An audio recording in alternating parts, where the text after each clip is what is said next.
Oh, yeah. Welcome to the Sunday show after dark. Feels like it should be, like we should get Barry White. Well, I don't think we can do that anymore, but somebody like that to do the introduction for the Sunday show after dark. Hey, everybody, I'm Matt. I'm here with Owen. We are here to take your calls to explain what you believe and why. And before we start taking calls, there's a couple of quick things I want to acknowledge and address.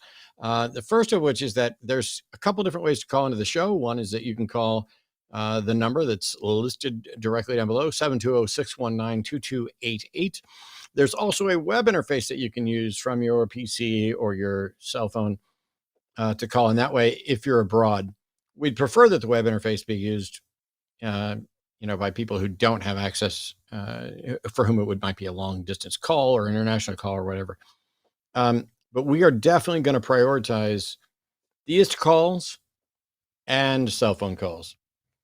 And, as we shift through things, we're happy to take calls from anybody. But one of the things I want to note is that we're atheists, we're skeptics, but there are many other things that you might, disagree on. If you believe that God is some abstract notion and you have some esoteric version of God, and you're just like, I think the universe is conscious, or I think there may have been some kind of force, or I can't rule out that there was some kind of force, probably don't need to call in unless you've got something that, really, really strong to argue on behalf.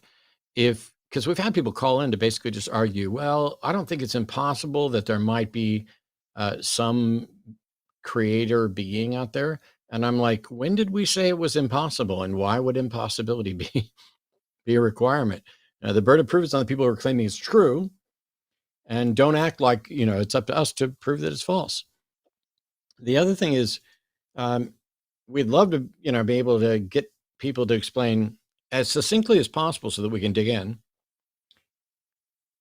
what it is you believe, why you believe, and more importantly, why you think we should believe.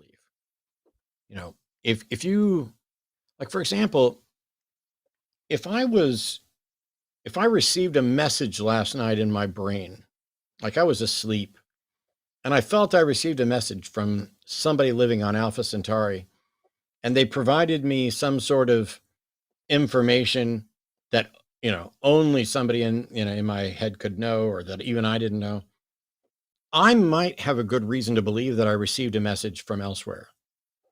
But Owen wouldn't have a reason to believe that I received a message from elsewhere.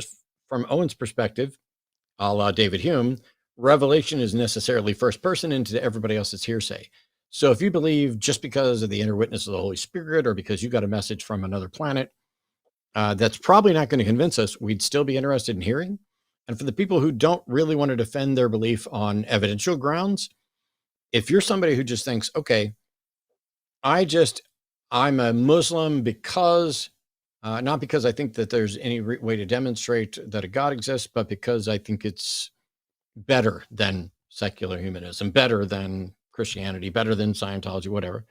That might be some interesting discussions. What are you looking to hear tonight, Owen? I am super excited to hear from the theists. However, I also like hearing from atheists from time to time, but the theists have a tendency to go off in la la land a lot, and that's pretty entertaining. So I'm excited for whatever we got. Well, we have calls queuing up right now. As always, theist calls are going to get priority, but I would hate to sideline a good atheist call just for a theist call. But we're going to start off with what I suspect may be an interesting, quick discussion. Francis, pronouns are he, him, calling in from somewhere on the East Coast, is a theist who believes. Okay, is a theist who believes that dogs should be barking really loudly while they're on their phone, in transubstantiation. And so, Francis, you are on with Owen and Matt.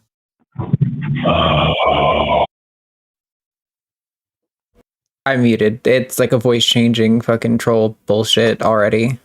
Aw, look at that. Well, this is good, Owen, because it's becoming very clear that there are either no theists or no honest theists left on the planet to call in and engage. Because We they're just did just a afraid parade. to lay down their opinions or something. Like, why don't they honestly engage with us? I don't understand. I don't either. The ones who do manage to get in, who might present some reasonable or attempted a reasonable explanation, those people we can have good calls with, even if we wind up disagreeing. But some of them, here's the biggest tip for those of you who are theists that are thinking about calling in. We've been doing this a long time. And if we ask a question, it's because we know how best, or hope we know how best, to steer the conversation so that we're not talking past each other. And so if you say, I believe in God because look at the trees. And we say, hang on, first let's figure out, tell us what God you're talking about. Does it, is it a named God? Is it part of a religion? What are its characteristics and how do you know any of this? And if we say, if you're talking about, oh, I know because, look at the trees, then we're going to ask questions like, well, how does the existence of trees demonstrate God? And if you start to answer or you start to respond, but your response is not a response to the question we asked, then we're going to interrupt to redirect again. And what ends up happening is some people are like, I was getting to it. No, you were being rude to all the other people who are on hold and the people who are listening by telling, too much kind of peripheral stuff. So we have Morgan calling from Nebraska, pronouns he, him. If you assume the Christian God exists, is the Bible how God would have wanted it? Hey, Morgan, how you doing? Hey, I'm doing great. Thanks. I don't have the first clue what you're asking or how to answer it. So I guess you can explain Yeah. to myself what it is you're looking to find out. Yeah. So you guys, I've probably seen like all the Alex O'Connor, Wes Huff stuff going around this week, the last 2 weeks, and it's all very interesting. Wait. But I don't know what you're talking about. oh, there was a Wes Huff on the Joe Rogan podcast, and then Alex O'Connor did a rebuttal to it, and all the other apologetics and made response videos. It's about the historicity of the Bible, whether it's reliable or not. Okay. And that's all very well and good, but the question I have, and basically you can put your theist hat on, is the Bible as we have it today, assuming the Christian God exists, is it how he would have wanted it? Or has it been corrupted by man? Because it's so confusing, right? 2,000 years later, we're still having all these debates about whether, it's true, or this book, or this and this and that. If you assume that the Christian God is real, how is it possible that the Bible could be corrupted? How is it possible that the Bible isn't exactly what he wants? Did God even intend the Bible to be written down at all? Were the letters of Paul ever designed to be preserved as we have them today? Were the gospel accounts written 100 years later, were those meant to be preserved? Or was it supposed to be like an oral tradition? Morgan, if you said, if you assume the Christian God exists, and by Christian God, I'm assuming that we're talking about some version of the biblical God, because that's the only way anybody knows about it. If that God exists and the Bible isn't what that God wants, why hasn't it done anything to correct it? That's the question. This is the part that I don't think theists really ever get to answer, because we get so hung up on the historicity or the authorship of the Bible. But the fact that we have it and it's still so confusing all this time later. Wouldn't that be like a demarcation of the fact that it came from a supernatural being, an omniscient, all powerful, all knowing being? Yeah. I don't, no offense, but it seems like you just keep adding things that are more irrelevant. So the question is, if you assume the Christian God exists, is the Bible how God would have wanted it? I have no way of knowing what God would or wouldn't want because no God's interacting with us. So there's no way to answer that question. But if you assume the Christian God exists based on the normative views of Christianity, then either the Bible is what he wants or he's got some reason for not correcting it. But I don't know. Ask a theist. It's also similar to the Sure. problem of evil, is that what it's called? Impotence versus evil. Why doesn't God fix things if he's powerful enough? I mean, it's a very similar question, and people have been pointing that problem out for like millennia at this point. So yeah, the people just aren't going to listen, Sure. Oh, I appreciate your time. Okay, thanks. Yeah, I don't know, and I don't have any way to know what God would or wouldn't want. We had a caller that I was getting ready to get to, was calling in to explain why theists aren't calling, but then they hung up. uh,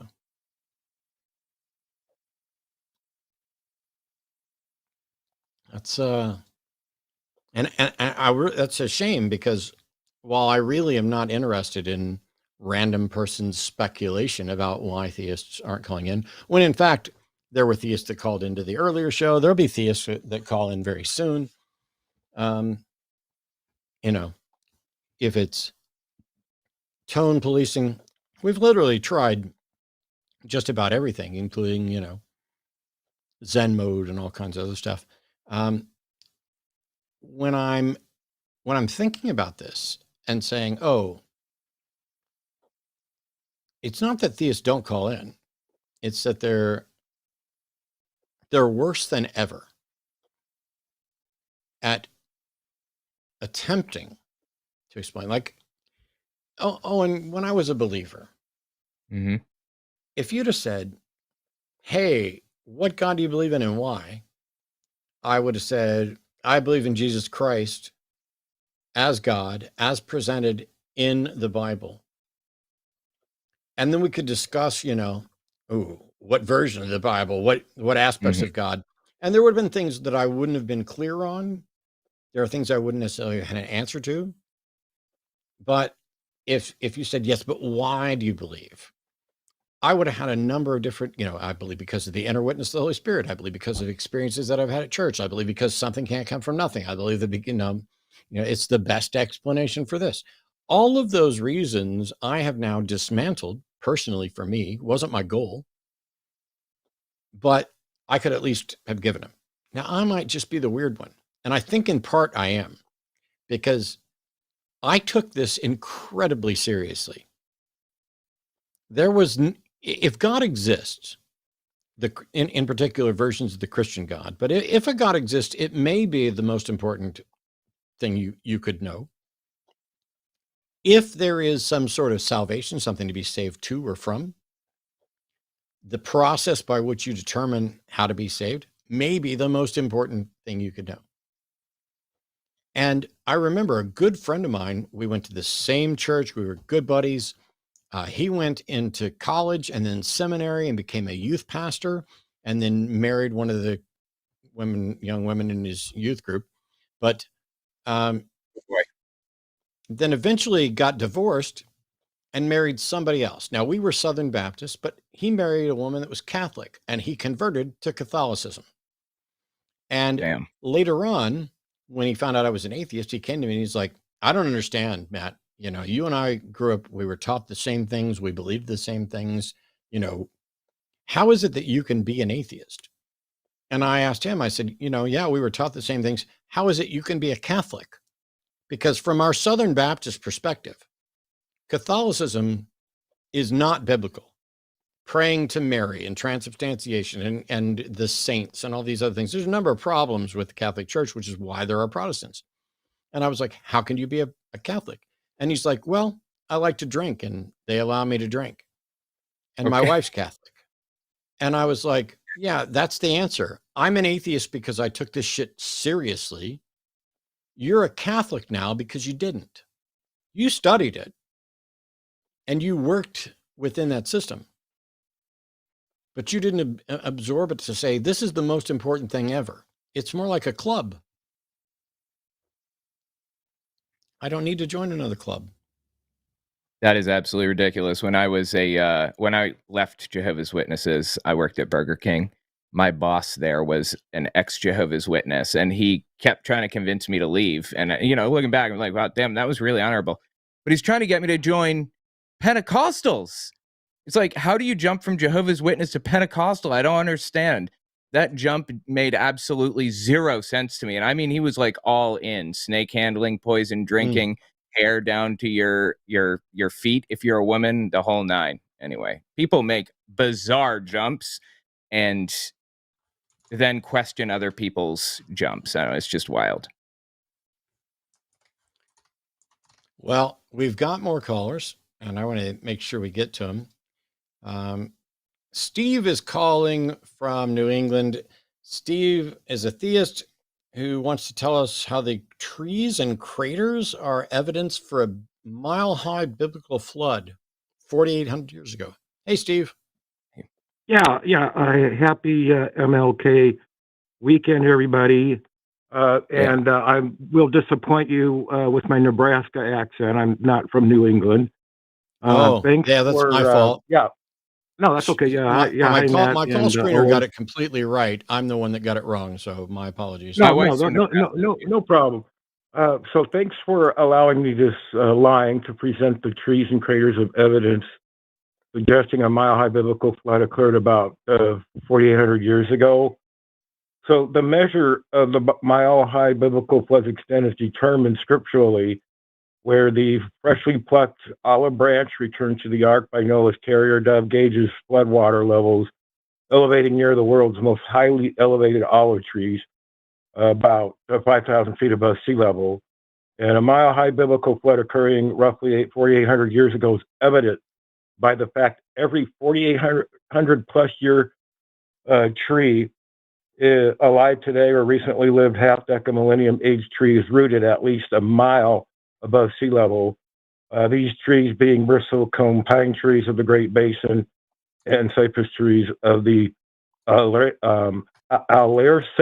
Costero National Park in Chile. And moreover, a comet strike occurring roughly 4,800 years ago, cratering Burkos crater, the Sudanese Red Hills crater, Mohas crater, the Kamel crater, the Ramgar crater of India, and the Henbury craters of Australia evidently formed a mega tsunami wave higher than the 1/3 mile high mega tsunami wave impacting Lituya Bay of Alaska in 1958. So when are you going to get scientists to accept your particular model of a global flood? Okay, so this half-mile tsunami wave. I'm sorry. I don't need you to continue with what you're saying. I asked a specific question. Okay, Let me was try the and question? phrase it. Let me try and phrase it again. Since you didn't listen enough, you are more interested in your turn to speak because we've been through all this before, and Forrest schooled you on about 50 things the last time. So, what do you think is the reason that the scientific community does not accept the global flood model 4,800 years ago that you're advocating for? Well, the flood was worldwide from the perspective of Noah, but it's not actually I need you to stop. flood. I need you to stop because worldwide isn't a matter of perspective, and I didn't ask anything at all about from whose perspective. What question did I ask you, Steve? You asked why the scientific consensus doesn't support a global flood, and that's because there was no global flood. No, that's not what I asked at all. See, Okay. you're only half listening, Steve. Let's try this again. For what reason do you think the scientific community does not accept your model of the flood? Well, they haven't looked at all the evidence that supports Okay. this. I have Then all these craters, why are you 4,800-year-old craters. why are you calling us with this instead of going to the scientists and getting them to look at all the evidence? Well, Forrest won't take my calls. Do you think Forrest is relevant to convincing the scientific community that your model's correct? Well, I will put forth this model. I'll publish a paper on it if I have to. Process? What is the scientific process, Steve, by which you should present your model about the flood to the scientific community to see if you can get a consensus? How does that work? And why does it involve anybody on this show? Well, I have this evidence. It doesn't matter what your scientific background is to understand this. You don't It's have to be a Steve. geologist to understand this. Steve. You're not answering my question. Go ahead, Owen. All right, look, Steve. You don't have evidence. You have.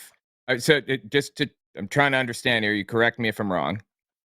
You noted that there are trees that are older than, or that are about 4,800 years or so, which is when you estimate the flood took place, right? And The they're biblical a time frame of mile, the flood. and they're a mile above sea level, or am I in the ballpark? Right. All these trees that Okay. are still alive, that are older than 48-year old, they're Yeah. rooted a mile or more above sea level. There are no 4,800-plus-year-old trees below that level where Okay, the so flood occurred. that is called circumstantial evidence. It could possibly, I mean, if just taking it at face value, assuming that this is correct, there are a lot of explanations for this. It hasn't been explored. So the first step would probably be to go down to a university. If you're really serious about this, find the geology professors and talk to them and ask them if they have an answer to why this could be. And if they don't, maybe they go away and they come back to you and give you an answer in like a month after researching. Once that happens and they give you an answer, that's it. Like that's how the process works. And you know what? If they discover that what you presented doesn't have, if they discover what you presented does have weight and it is interesting and should be researched, then they can write a paper about it. You got to talk to the scientific community, but I got to tell you, the scientific community has researched this subject upside down, backward, and forward. And I would bet money, like I would bet $1,000 that this has been considered at some point by the scientific community. I'm sure that there's probably something that somebody has written about this somewhere if we looked. But yeah, that would be a first step. Talk to a geology professor about it, probably. Yeah, that's an interesting idea. Sure. Okay. Yeah. But if you do that, you should get back to us and let us know how that went, because I'm very confident that there's an alternative explanation here. Yeah, and then what about all these 4,800-year-old craters? How do you explain that? Well, I'll tell you All why these I'm craters that happened within the time frame of the biblical flood that caused a mega tsunami wave, and they've even written papers about the Burko crater impact and the mega tsunami wave. Well, the reason that I am so confident there's another explanation is because there are so many flaws in the model of the flood that you're presenting. Even the modified model is ridiculous, like to an astonishing degree. There is like, I will eat my left shoe on air with ketchup if it turns out that, something, that you're onto something, that there really was this big biblical flood and some guy like put a bunch of animals on a boat or something. I have some questions, Steve, and you'll just have to bear with my ignorance. So you're saying it wasn't a global flood. It was just appeared global from Noah's perspective. Yes, So why are you talking about trees that would have been outside the range of Noah's perspective? because the flood was it was felt throughout the world, but it wasn't to the extent of being truly global, where it would have killed everyone off. It would have just killed everyone around Noah, known to Noah. It would have just killed off all those zoophile, unruly people that Noah's family needed to be rescued from off the island. It would have killed them off, but it didn't kill people halfway across the world. But it did impact the world. Okay. So was it local to Noah or not? It was for Noah a mile high flood. That's pretty darn close to being global. From Noah's perspective, yeah, that would have covered up the highest hills known to Noah, highest mountains known to So all life known you're to not Noah. listening. If the flood was only seemingly global from Noah's perspective, then why would you be talking about trees a mile high and areas that are beyond what would have been Noah's perspective? Well, the olive trees are in Lebanon. That's within the realm of Noah's world. And I that's the didn't ask gauge you. of the mile high flood. Steve, I'm probably just gonna have to hang up as you're completely dishonest here. I'm being very generous and asking very specific questions, and I'm not going to let the conversation move forward if you don't answer the questions that I ask. The question I asked is, why are you talking about trees that would have existed outside of this region at all? I didn't ask why you also mentioned trees that would have been inside this region, because I would be willing The to whole note. world was covered a Stop mile fucking in talking. flood water. Stop The whole talking, world. Steve. Why are you being rude while I'm trying to reform your fucking question? The answer to your question is it was a mile high Steve, why flood. are you being worldwide. rude when I'm trying to ask you a question?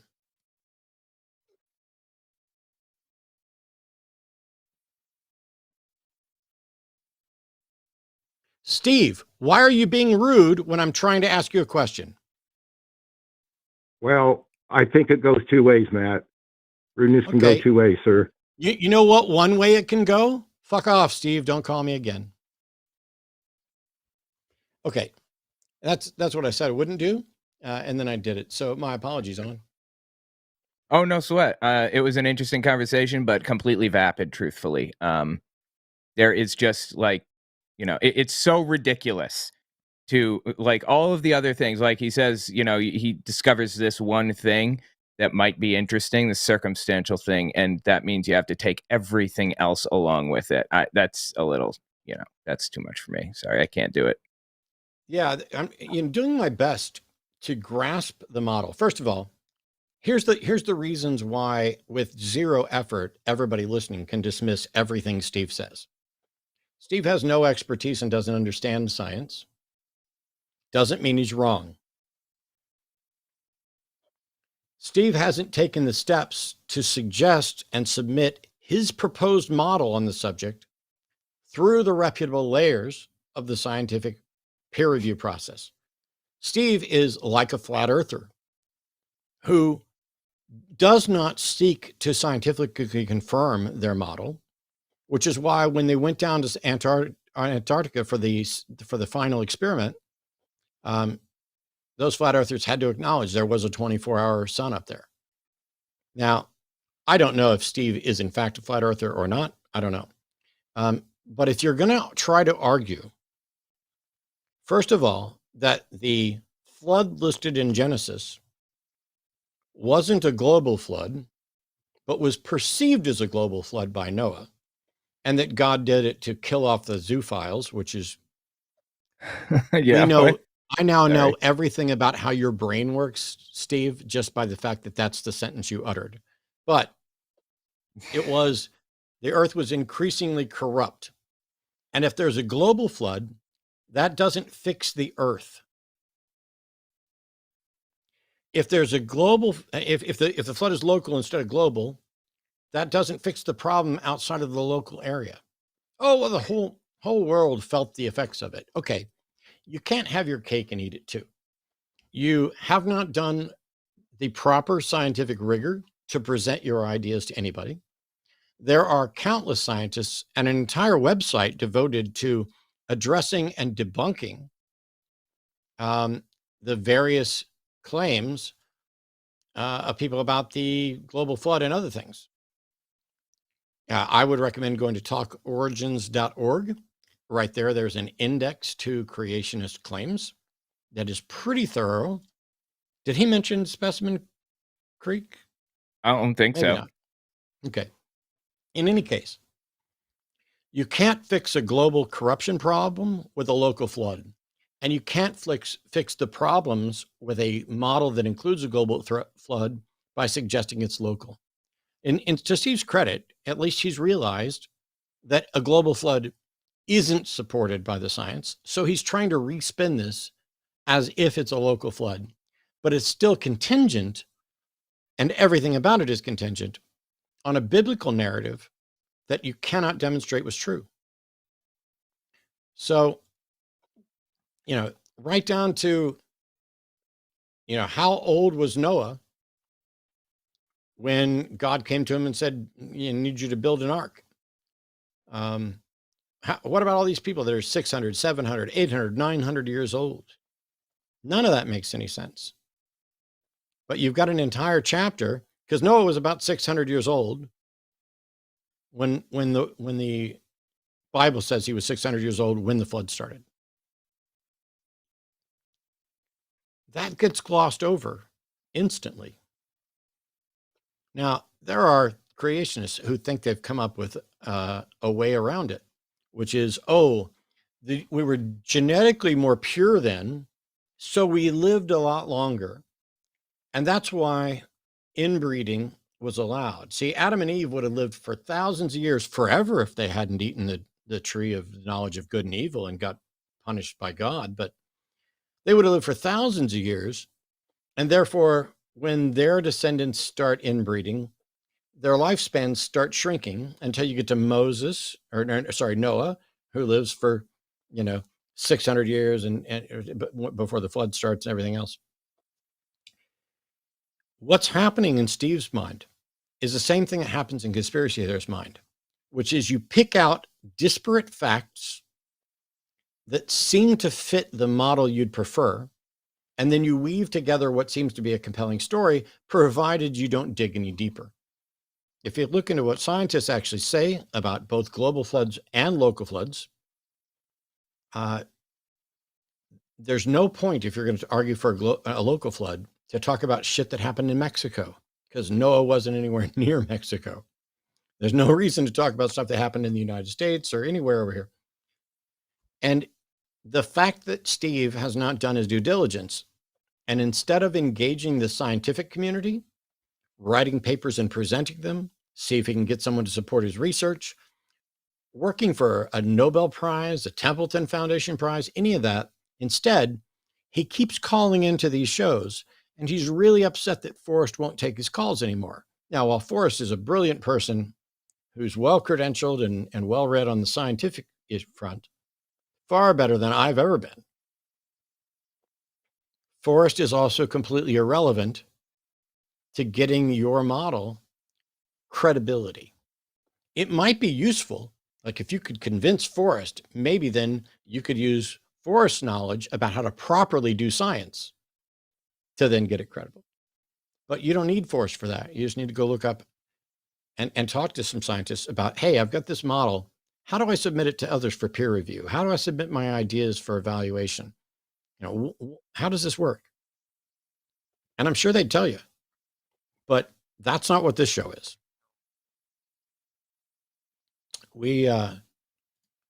Let's try. We've got some theist callers we can try on. Anthony, pronouns he, him, is calling from my home state of Missouri. How you doing, Anthony? You're on with Owen and Matt. Hi, Matt. Hi, Owen. I'm doing good. Thanks. Hey. How are you doing? Doing well. I'm all right. So what's up? It says here that you say the cosmological argument leads to faith. And just out of curiosity, are you saying that it leads to a belief that you call a faith, or leads to faith as in the justification? The justification for belief in something that you can label as God. A justification for belief, I guess, is how I'd say that. So if you have an argument that's backed by evidence, what would you need faith for? Because God himself, the metaphysical itself, I don't believe is demonstrable or verifiable in a scientific way. So there's evidence or reason that would lead to the belief in something that you can't demonstrate physically. Oh, no. Why would Oh, we? okay. So if God exists, wouldn't that be a big deal? Absolutely. Are there things that we are unable to demonstrate, but we kind of assume are true? Absolutely. Cool. Like logic Is that and math. is But- it is sorry, it better? Is it better to assume something's true when you can't demonstrate it, or is it better for there to be a demonstration? Obviously the demonstration, but I Cool. think the difference between So hang on. physical. I'm sorry, go ahead. So demonstration would be better. Why won't God Yes. demonstrate his existence?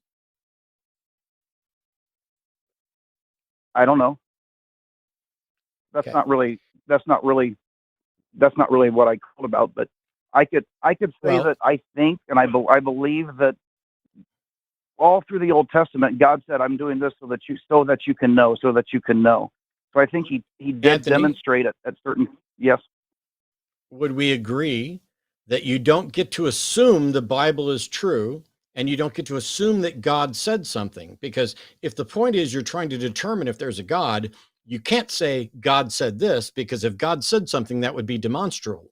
And instead, you believe that God said something, but you can't demonstrate that Correct. God said something. correct. I was trying to communicate that I believe that God does. He does give causes to believe. He did that Why? through physical. Well, um, I think that what has been, well, it goes back to the Kalam cosmological argument. But As Anthony, a Anthony. foundation. Yeah. Anthony, the Kalam cosmological argument does not include God in either the premises or the conclusion. That's correct. And so the Kalam cosmological argument is not in any way an argument for the existence of God. Its conclusion is, therefore, the universe has a cause. You must then, after the Kalam, add things in order to get to God. So if we just agreed, we don't agree. We don't agree because the Kalam cosmological argument is flawed in both premises.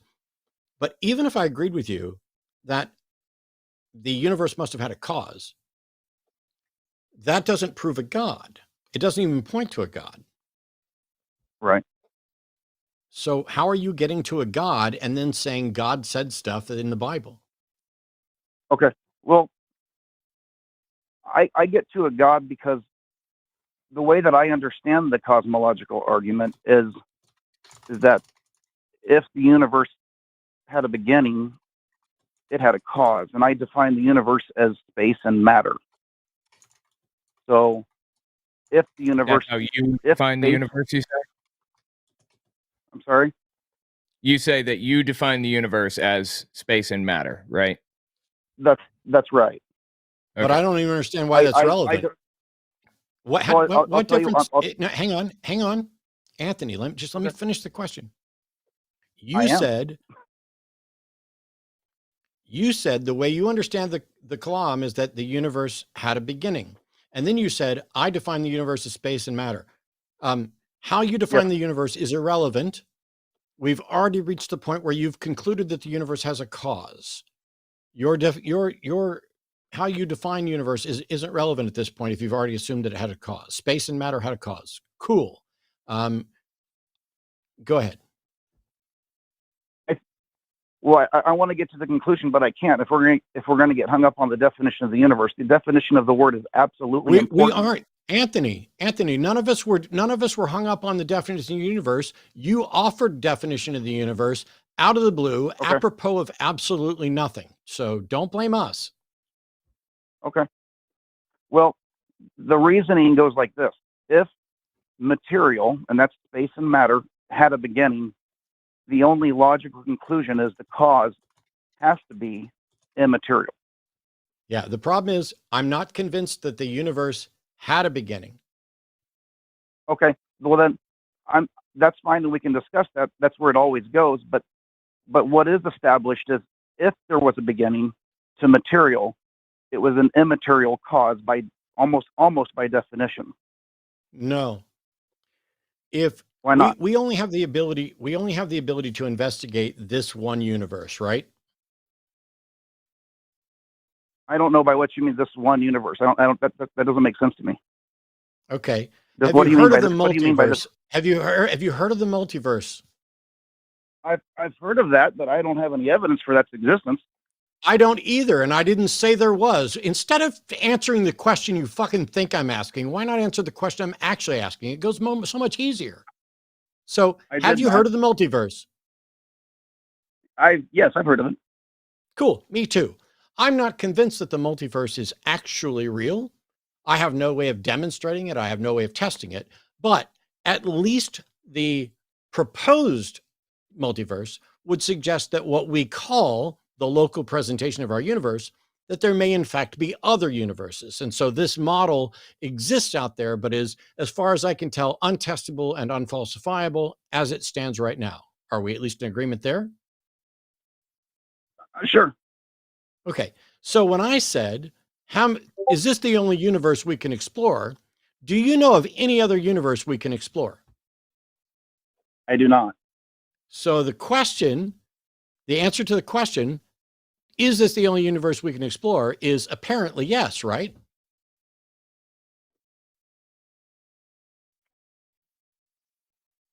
Okay. I would accept that. Okay. Yes.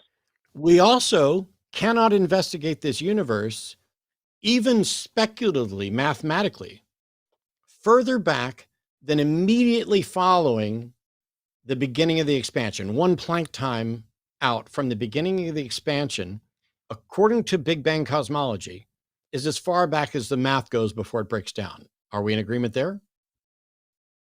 I'll accept that. I'm not well read on that, but I've heard that, so I'll agree with it for now.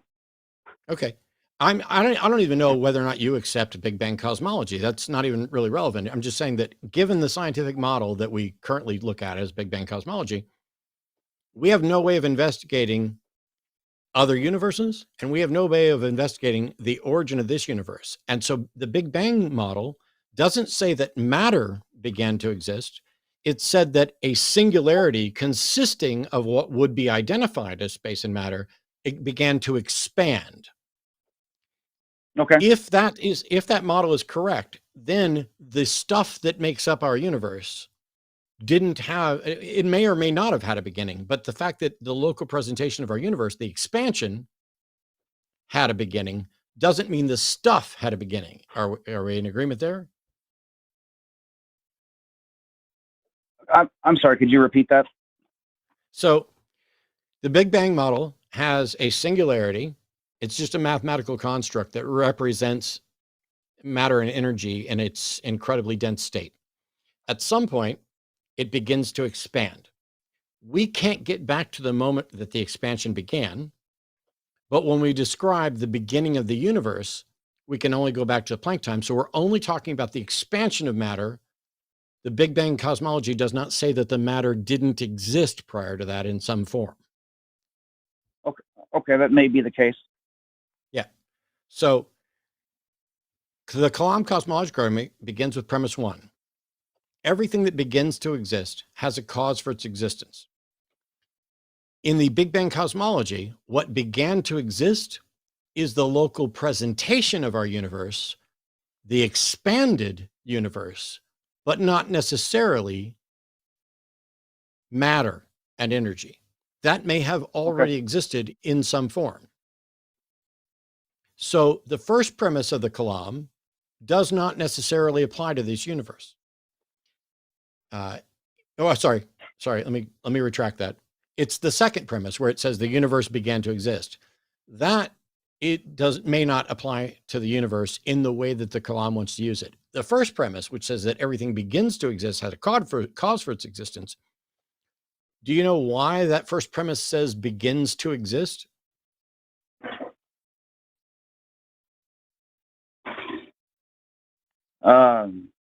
No. Cool. It's easy, because the old versions of the argument used to say everything has a cause. And then somebody said, what about God? God doesn't have a cause. And they're like, yeah, okay. So we'll just say, since God has always existed, we'll just go with everything that begins to exist. And then therefore the universe began to exist. Therefore the universe had a cause. So the first premise was modified to exempt an uncaused eternal God. How can you show, or how can anybody show that the substance that expanded in our local universe didn't always exist? That would be the next logical point to discuss. If the matter that expanded, causing our current universe, did always exist, then essentially you're arguing for the eternal, infinite, prior existence of matter. No. And to me, and this is why I use the word substance and not matter. We can't investigate what the original state was, but the Big Bang cosmological model has a singularity. It may not be matter as it became when it expanded, but it's whatever resulted in the matter. So I didn't say matter. I went with singularity substance. And so I'm saying, how can you show that the singularity substance did not always exist? How do you show it had a beginning? Well, I'm confused between matter and substance. Can you be more clear on the difference between that? Because as I just explained, we have no way to investigate what form it was in prior to the Planck time. But it may not be the singularity is a mathematical construct of all the matter and energy essentially that exists in the universe, condensed down to a single point. But we don't have any way to explore it or define what it is or whether or not it should count as matter. So I'm referring to it as the singularity substance, which upon expansion, we identify as matter in space-time. Did you just say you defined the singularity as matter through a mathematical equation? No? Okay, I thought that's what you said. The singularity is the mathematical conclusion that is reached when you take all of the matter and energy and condense it down.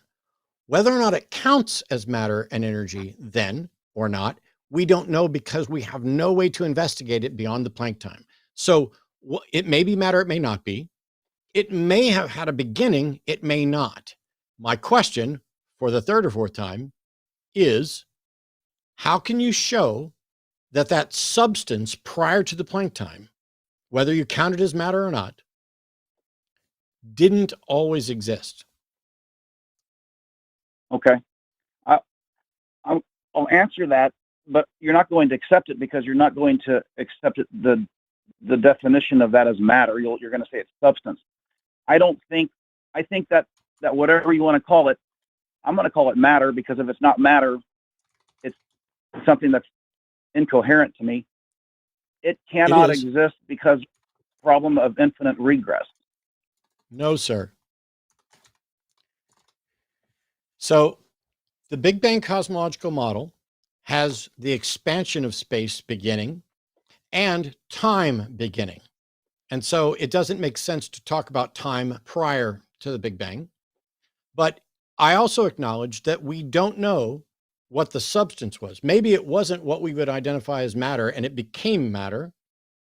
But even if you called it matter, you don't then get to argue from a philosophical perspective about a problem with an infinite regress, because that breaks down when time breaks down, which is what happens at the Planck time. Well, I'm just gonna disagree with you that if you're gonna say that you can that it's not disagree all matter, you want, but the question that I asked you was, how can you show that the matter or substance or whatever you want to call it prior to the Planck time did not always exist in some form? because time does exist when there's matter, and you can't have an infinite regress when there's matter. No, I'm sorry, but you're wrong. The Big Bang cosmological model, which is what we're talking about, has time beginning, and it doesn't make sense to talk about before the Big Bang. And an infinite regress is not Absolutely an actual. Okay, go ahead. You just talk, Anthony. I'm done. It makes sense to talk about before the Big Bang if matter exists. No, it doesn't.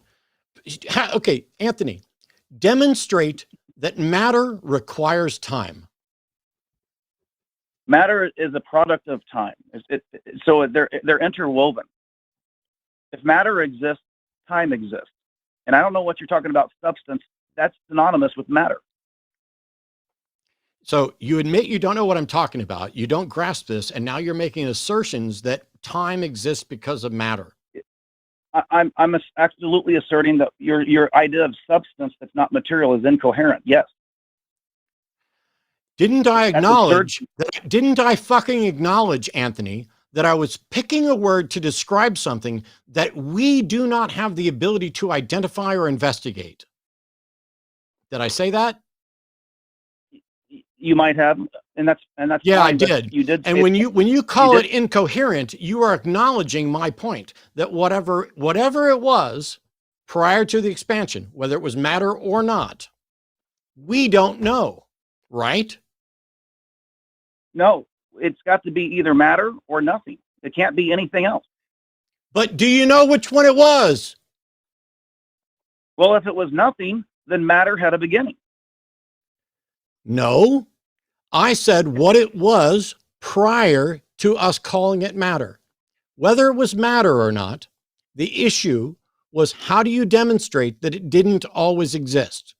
And you then made assertions about time coming from matter, which you haven't established and which isn't part of the model, because the model has time beginning at the expansion point.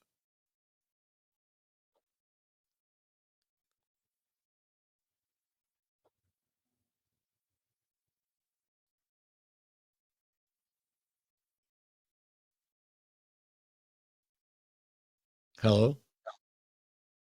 Did we lose him? No, It I'm shows here. that he's still there. Oh, okay. I'm here. I'm contemplating what you're saying, because Okay. I don't know if I don't know. Nobody knows what happened before the expansion. Thank But you. there has to have been. Thank you. But there has Then to. stop making claims about what happened before the expansion. Thank you for acknowledging what I've been saying the whole time, which is that we don't know. And yet for your argument to work, you have to know. No, you don't. Yes, you fucking do. You don't get to talk about whether or not it had a beginning if you don't know what it was or how to demonstrate whether or not it had a beginning. Does the Kalam or does the argument demand that I know, or is there a conditional if before that statement? Premise number one. Oh my God. First of all, it is not a conditional if. Premises are assertions. They are propositions, not questions. This is propositional logic. The Kalam cosmological argument goes, whatever began to exist had a cause for its existence. Premise two, the universe began to exist. Conclusion, therefore, the universe had a cause for its existence. It does not. Okay. So what you're doing is you're making claims. You are simultaneously, stop talking. You are simultaneously suggesting that you know what happened before the Big Bang, even though that's an incomprehensible, incoherent thought, and that you don't need to know what happened before the Big Bang, even though you're making claims about it.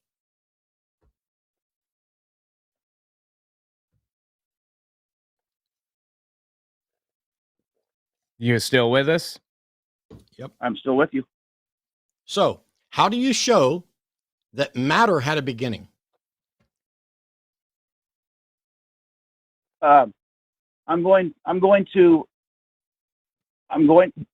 to rely on the idea that if matter has always existed, then you fall into the problem of infinite regress.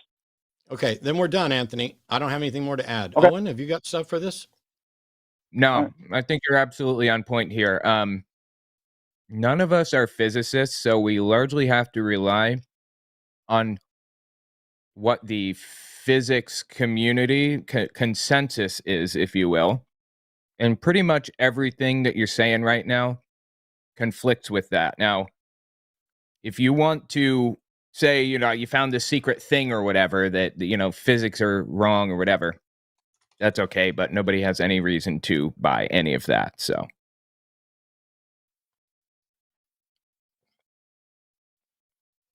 that's what I've got. Well, it sounds like that none of us know what happened, and therefore, no, but we have unless some ideas about we- things. Like, we're not completely in the dark, and the things that you're saying are contrary to the ideas and understandings that we have as a species about, like, the beginning of time and things like that. So we aren't completely in the dark. I thought I had heard Matt say that time is not really interwoven with matter, and I have Nope. no I idea. think that if Nope. I'm sorry, The number of things you thought you heard because you did not pay attention and then got wrong is staggering. I've You been paying asserted, attention. you asserted that time is caused by matter. All I said was, I don't have any reason to think that that's necessarily true, nor is it relevant. The Big Bang cosmology has time beginning at the expansion, at the singularity event. Right? I'll agree with that. Okay.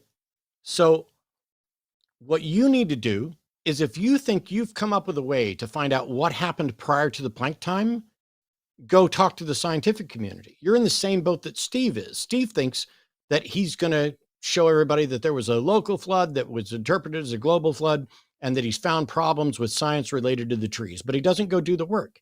In this case, Big Bang cosmology has space and time, time begins, the universe expands, and we can only explore from the Planck time after the expansion began forward. It's the infinitesimally small thing.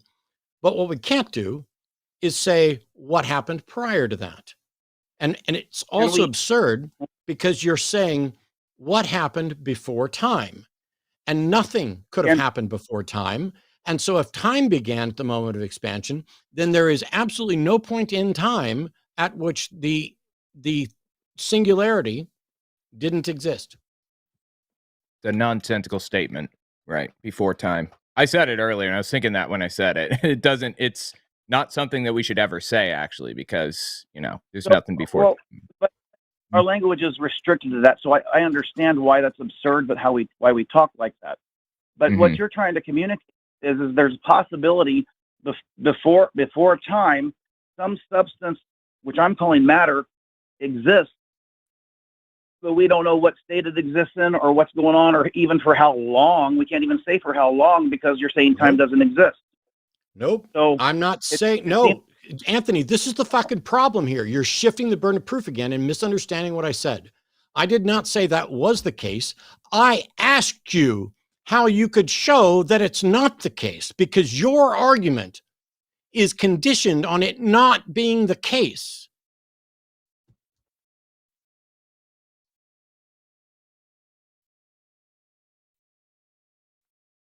And so I said it's either matter or not.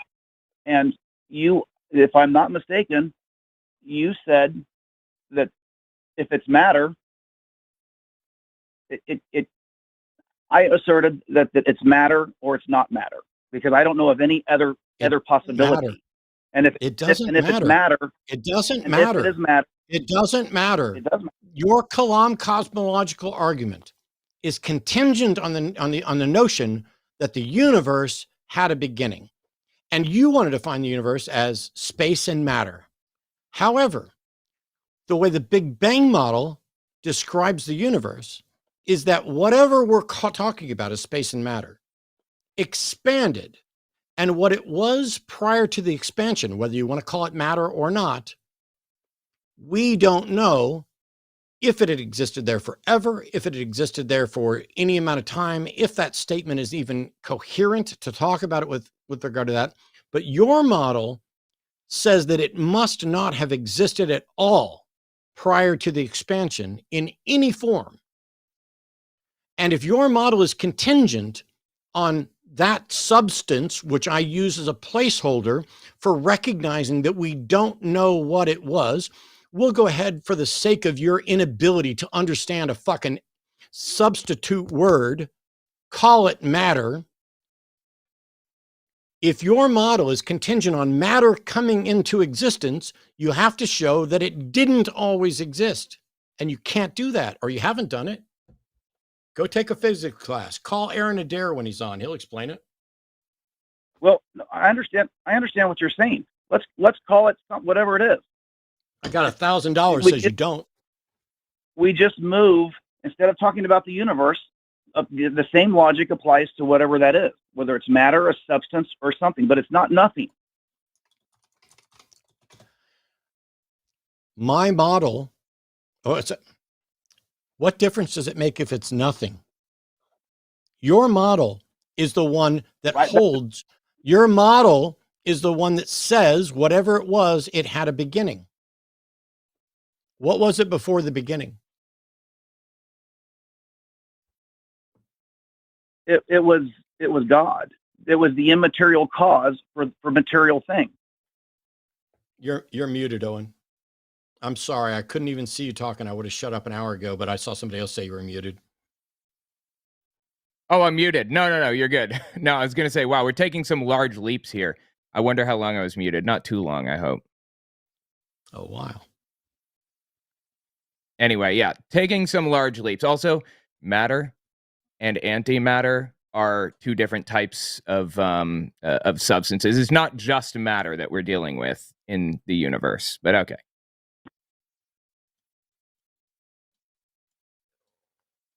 I'm not muted now, right? Nope. I heard you. Okay.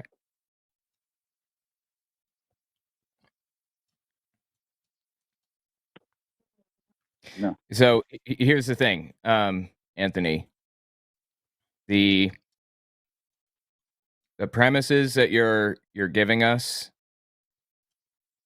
we know enough about physics to know that your conclusion is incorrect.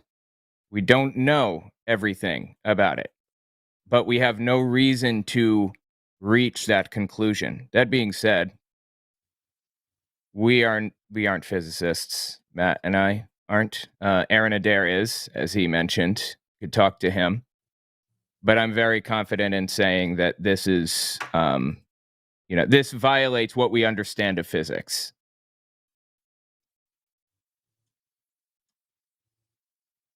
Well, I think that Matt had said that we don't know. And so how can it violate what we don't know? We don't. You're asserting things that we don't or can't know.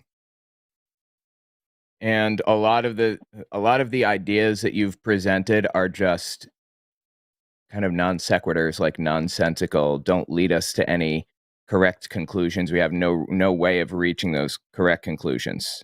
So either way. But the logic still exists if something began to exist, whether we know it existed or not. That logic must have had a... You haven't shown that something began to exist. Right. And that logic exists in this universe, in this, like, in our understanding of everything, aside from all of that. The way that my thinking goes is that if matter exists, it had an immaterial cause. And if that's something you need to demonstrate. Yeah, there's no reason to think that. The logic is there. I don't need to No, there's no demonstrate that matter fucking had a- logic for there is no fucking logic. Stop talking about logic. You don't fucking know what you're talking about. Logic isn't a thing that exists. Logic isn't, oh, this is logic. This is the right logic. You are asserting something and you need to demonstrate it. Otherwise, your argument is useless, completely useless, until you actually demonstrate what you're claiming. Can you do that?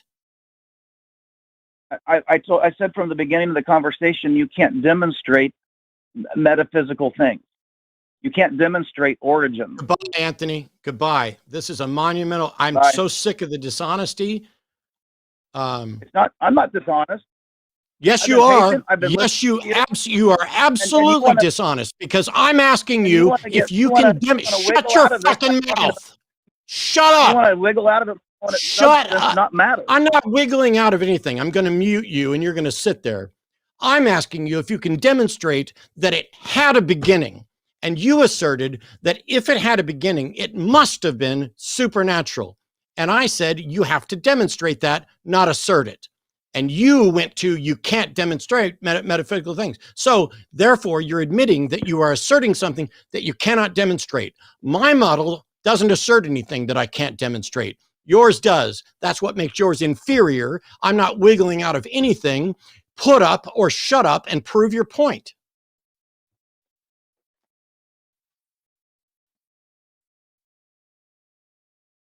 Am I still on? Yeah. Okay, I heard some beeps. I thought you guys cut me off. I muted you and then I unmuted you.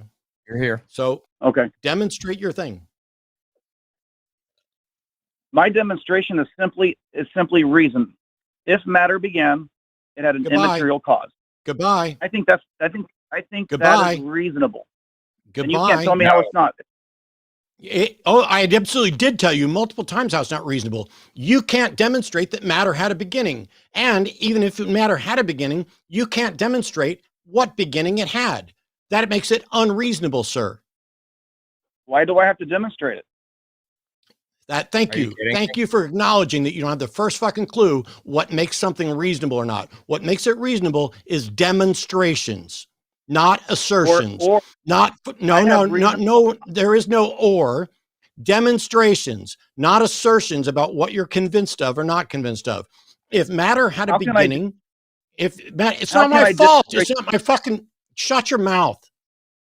how can I demonstrate the beginning of matter? That's not my fucking problem. I'm not the one asserting things I can't demonstrate. Don't assert shit you can't demonstrate, and then you stop talking. It is possible, FYI, to do things like that. Jesus fucking Christ, Anthony. You call in and assert things that you can't demonstrate. And when I point out you can't demonstrate them, you're like, how can I demonstrate them? I don't know. But you know what I do that's different? I don't make assertions I can't fucking demonstrate. Because that is the determination of reasonableness. If you want to call in and defend something, that's great. But you don't get to claim you're reasonable while saying you can't demonstrate it, and that's not your problem. I'm not making claims that can't be demonstrated. It is possible to demonstrate things like that. I mean, not that specific thing, but there are all kinds of different ways that we can do mathematical calculations. And, for example, we validated general relativity like 16,000 different times through things like using a gigantic laser with mirrors to detect gravitational waves. Like, we don't have to detect matter or look back in time or any of that stuff. Like, there are ways to demonstrate these things. It isn't based solely on reason. It doesn't have to be, is what I mean. And also, the reason doesn't make any sense anyway.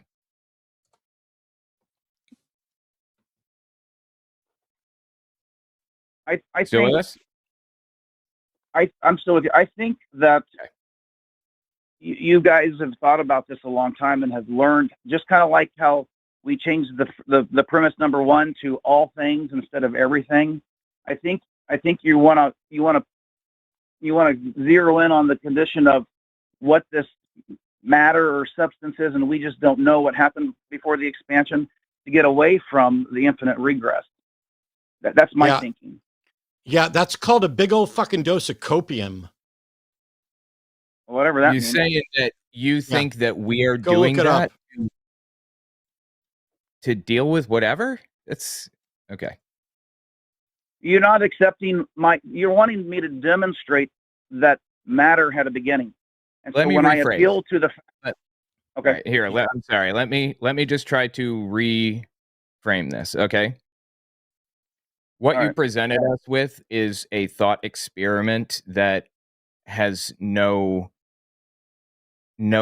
floor, no bottom. Like we have no reason to jump to any of these conclusions. It's possible, I suppose, maybe, but there is no reason to go where you went. Now, if you want us to have a reason to stick with you through that logical process, you have to give me something, anything. Give me some kind of, a mathematical equation that can kind of back up your premises here. Right now, it's built on air. Okay, I'm saying I'm saying that there's a pink dragon in my living room, and he disappears when he steps into a portal, and that's why you can't find him.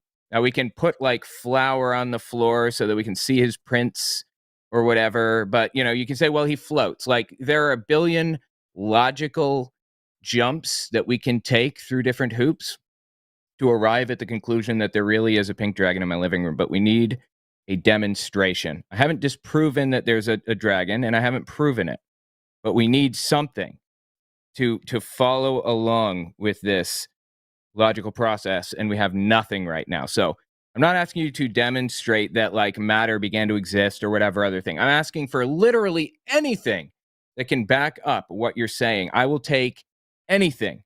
Right now, there's nothing.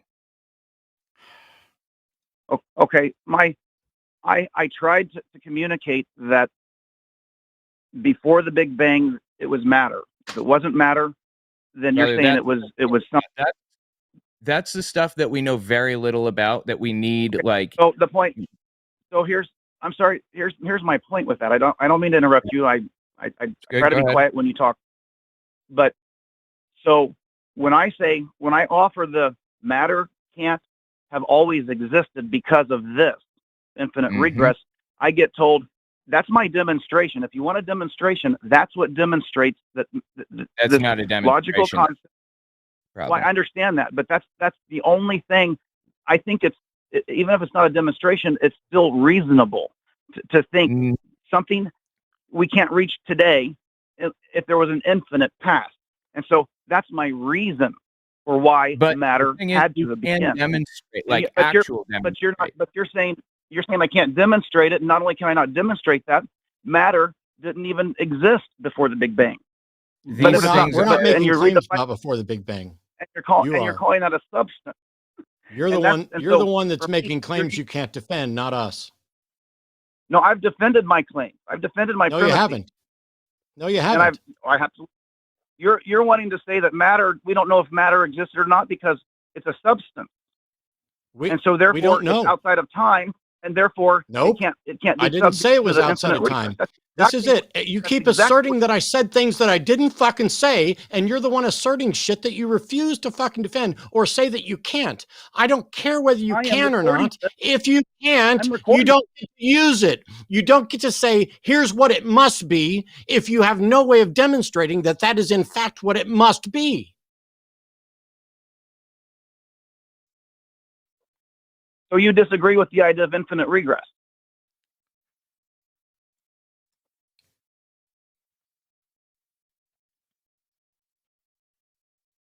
Right. I feel like we've kind of given you like a list of things that it would take to kind of bring us down the path with you, and you keep jumping back to the same retorts that we explained why they don't make sense.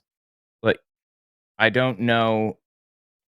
Like, I don't know how to kind of like clarify it, any more than that. I don't think you're actually defending that matter didn't always exist, or that's because we don't have to.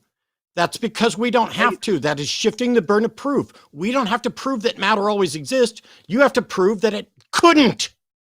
And if you can't do that, then the right answer is, I don't know, which is what my fucking answer is. You're the one claiming to know. Do it. Stop shifting the burden of proof. No, I gave you the evidence, and you're redefining words sir. made out of the No, evidence. sir, you didn't give any fucking evidence for anything. You asserted a philosophical, hypothetical problem about an infinite regress that is completely irrelevant if the substance that became the expanded universe always existed. How do you explain an infinite regress problem with a god? Because he's outside of time, and I'm glad you Oh thought my about God. that. And Go said that. away. Because the dragon can jump through a portal. Let's play the game.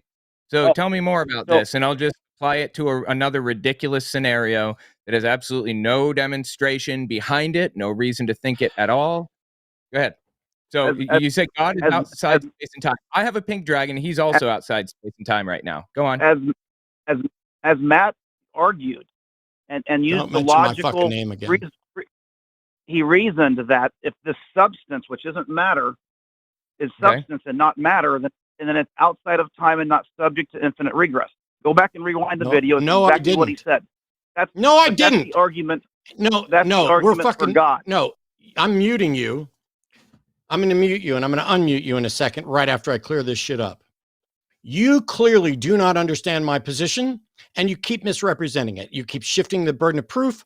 Do not mention my fucking name again. Keep my name out of your mouth, and keep what you think my statements are out of your fucking mouth, because you can't get them right.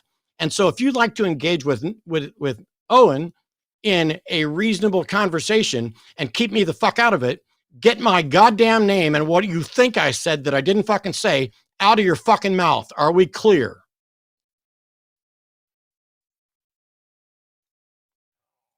Look, okay, I think is he unmuted now? He is, right? Yeah. Okay. I here's what I think is happening. You came in with a set of premises and a conclusion that you presented us, and you got locked into the same responses that don't even apply to the things that we're saying anymore. Like, they have nothing to do with anything at all anymore. You just keep jumping back to that. You have indeed done that. Yes, for sure. Okay. Yeah, I don't know what to tell you, man. Like, you're gonna have to demonstrate it for us. That's it. We have no reason to believe it. Just like I have no reason to believe there's a pink dragon in my living room. Okay, I think that's different, but oh well, we disagree. I appreciate your time. We're going around in circles. Wait, hold on. One more thing. One more question. Give you 30 more seconds. How is that different? How is a pink dragon in my living room different from God? In your concept of it existing outside of time and everything else, how are the two things different? Well, the way you said there's a pink dragon in your living room seems to be demonstrable, and God, he's the invisible. metaphysics of God is not. Well, then, because I'm inferring a God from premises that lead to an immaterial cause. So if that immaterial cause, I'll give you this: the immaterial cause could be that pink dragon or whatever, but you still can infer the pink dragon. Okay. If the pink dragon, well, I'll tell you what. Dragon, sure. What you're telling me. Material, it could be anything as long as it's an immaterial cause. Let me just explain so what happened. So the way you redefine your pink dragon as being intangible, that works. If you want to believe that a pink dragon, whatever, was the cause of matter. Let me explain what happened. I'll draw this out. I just used a pink dragon as a ridiculous metaphor to show how absolutely absurd your conclusion is and how completely unprovable it is. And you embraced it rather than recognizing the absurdity. Well, I don't define the immaterial cause as having a color or resembling a dragon. So I mean, if you want to, you can certainly think that, but I have no reason to believe that. I would not believe that. So yeah, okay. I understand your point, but it doesn't make the point that you think it does. You just said that you inferred the existence of this thing. So of an immaterial cause. I wonder, Owen, is there any reason to prefer the invisible dragon over what his preferred cause is. I think I could logic my way into it. I'm sorry, man. I can't.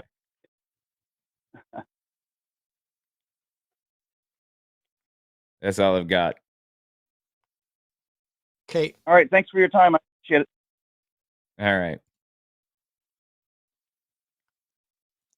All right. Calling in, we have India calling in from Illinois, pronouns she, her, is a theist who'd like to explain why she's an ex-atheist. So, India, welcome to the show.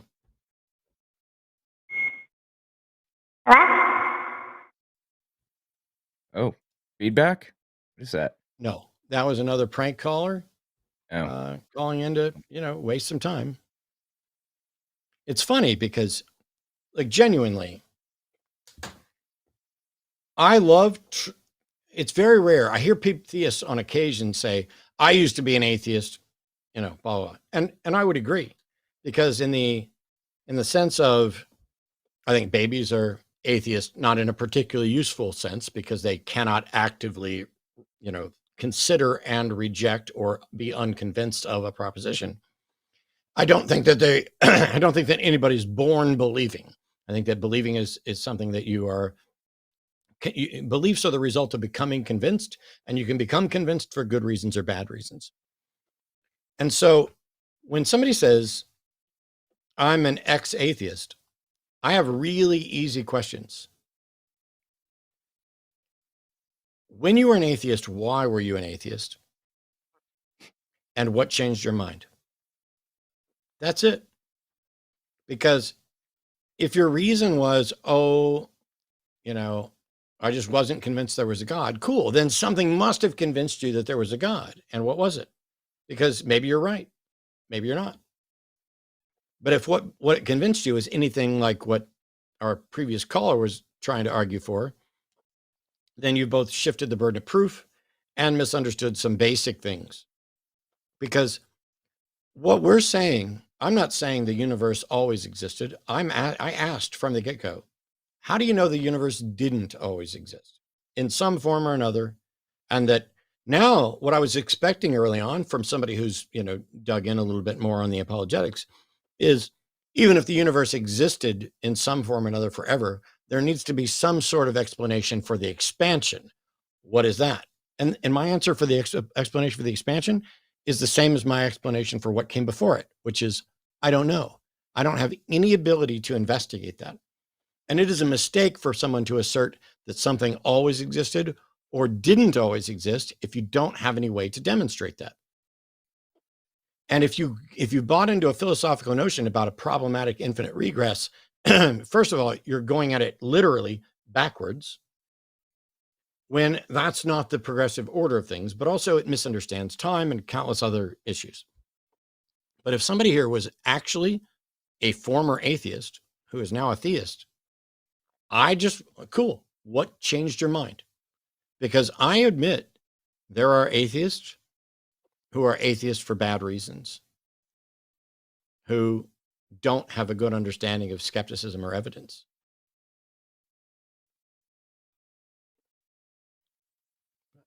All right. Well, it says we have 6 callers, but we actually have, we've got Caleb calling. Caleb, they asked you for your preferred pronouns and you just said biological male. That's not a pronoun. Okay. Do you not have preferred pronouns? Do you know what a pronoun is? Well, I mean, yeah, I know. Like they have the he, him, and the she, her stuff. I mean, I don't really care. I mean, I'm a boy. I just think that. Okay. There we go. So normally, if I were to call you she, would that be preferred, or would you prefer he? Well, no, I prefer he because I'm a male. I'm a biological male. I was born a boy. I'm a boy. Well, when they asked you for your pronouns, why didn't you give your pronouns as he, him? I said they could put that on there because I'm a guy.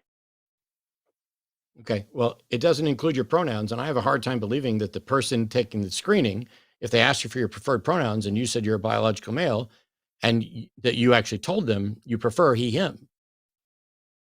Well, I don't typically use like the pronouns. I'm just a guy, and I just say, okay, well, I mean, since I'm a guy, you can put he, him pronouns. I don't put in my bio on Instagram or whatever that I'm he, him. Here, let's do a little experiment. I'm going to sit back and let you talk to Owen, and every time you use a pronoun, I'm going to do this. Okay. You with us? Okay. Yep. All right, lay it on me. What do you got? Yep. Okay, so my question was for both of you guys, and it was, do you think that the idea of God hinders the progression of science? I'm sorry, one more time. The study of God hinders the progression of science? Do you think that belief in God hinders the progression of science? Like, is belief in God, does it hurt science? No, I don't, because science is just a method of coming to accurate information or understanding accurate information. If you mean, do fewer people accept well understood and researched science when they get more extreme, I would say the answer is yes. The more religious somebody gets in the United States in this political environment, the less scientifically verified facts, the fewer facts they accept. Yeah. But okay, so I was just asking. Science, like losing a war or something. Go ahead.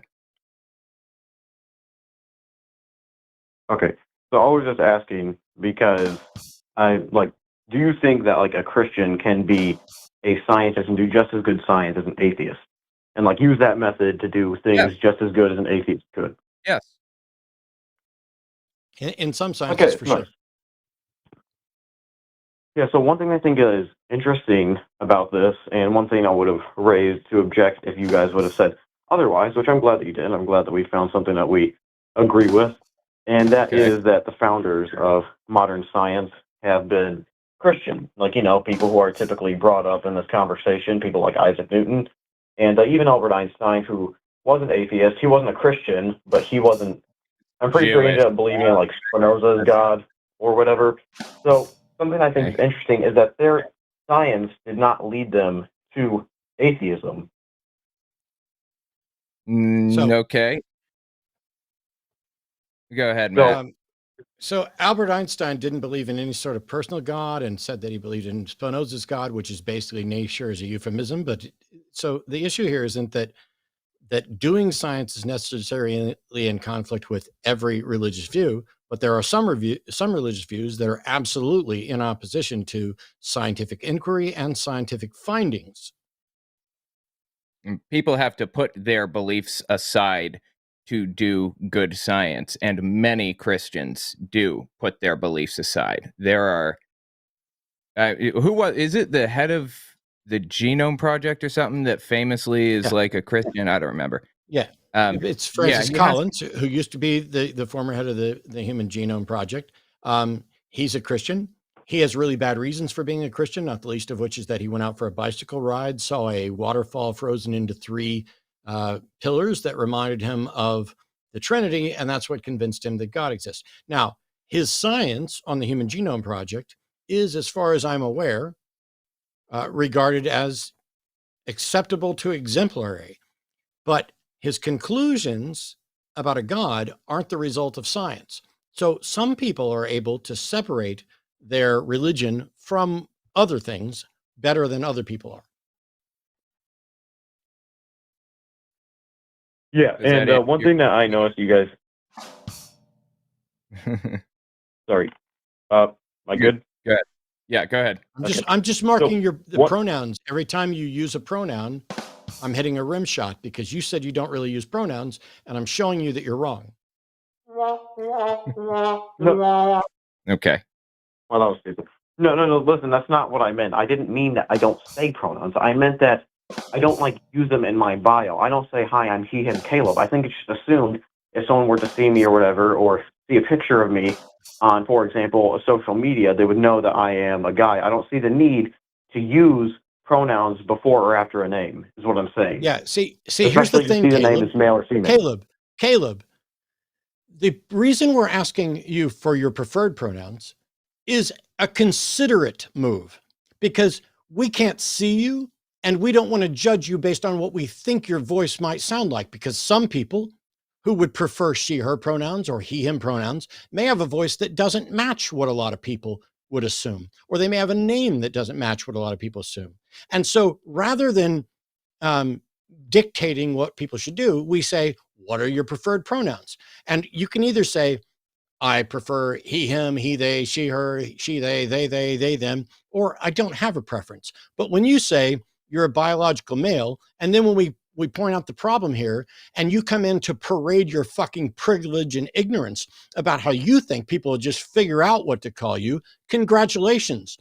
This question isn't just presented to Caleb, it's presented to everybody who calls so that we can be considerate to people's preferences.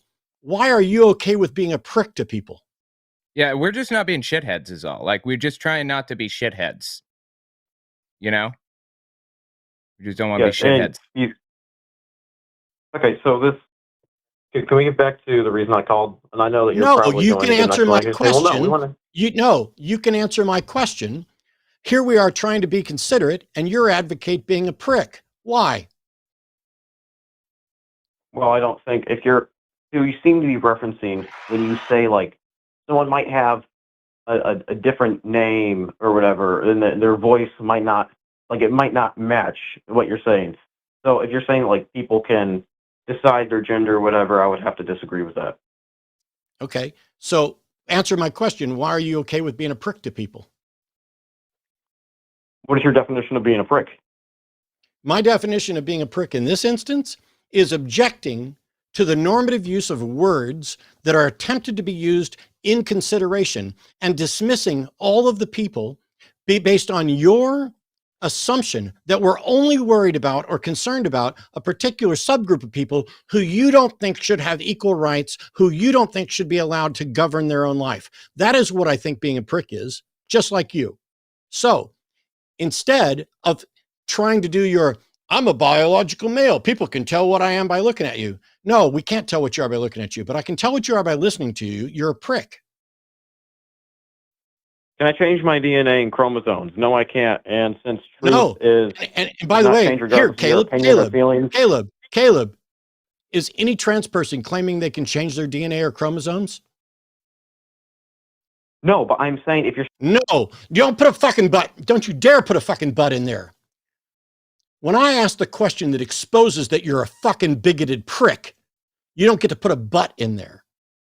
You made the case implicitly that this was about chromosomes or DNA.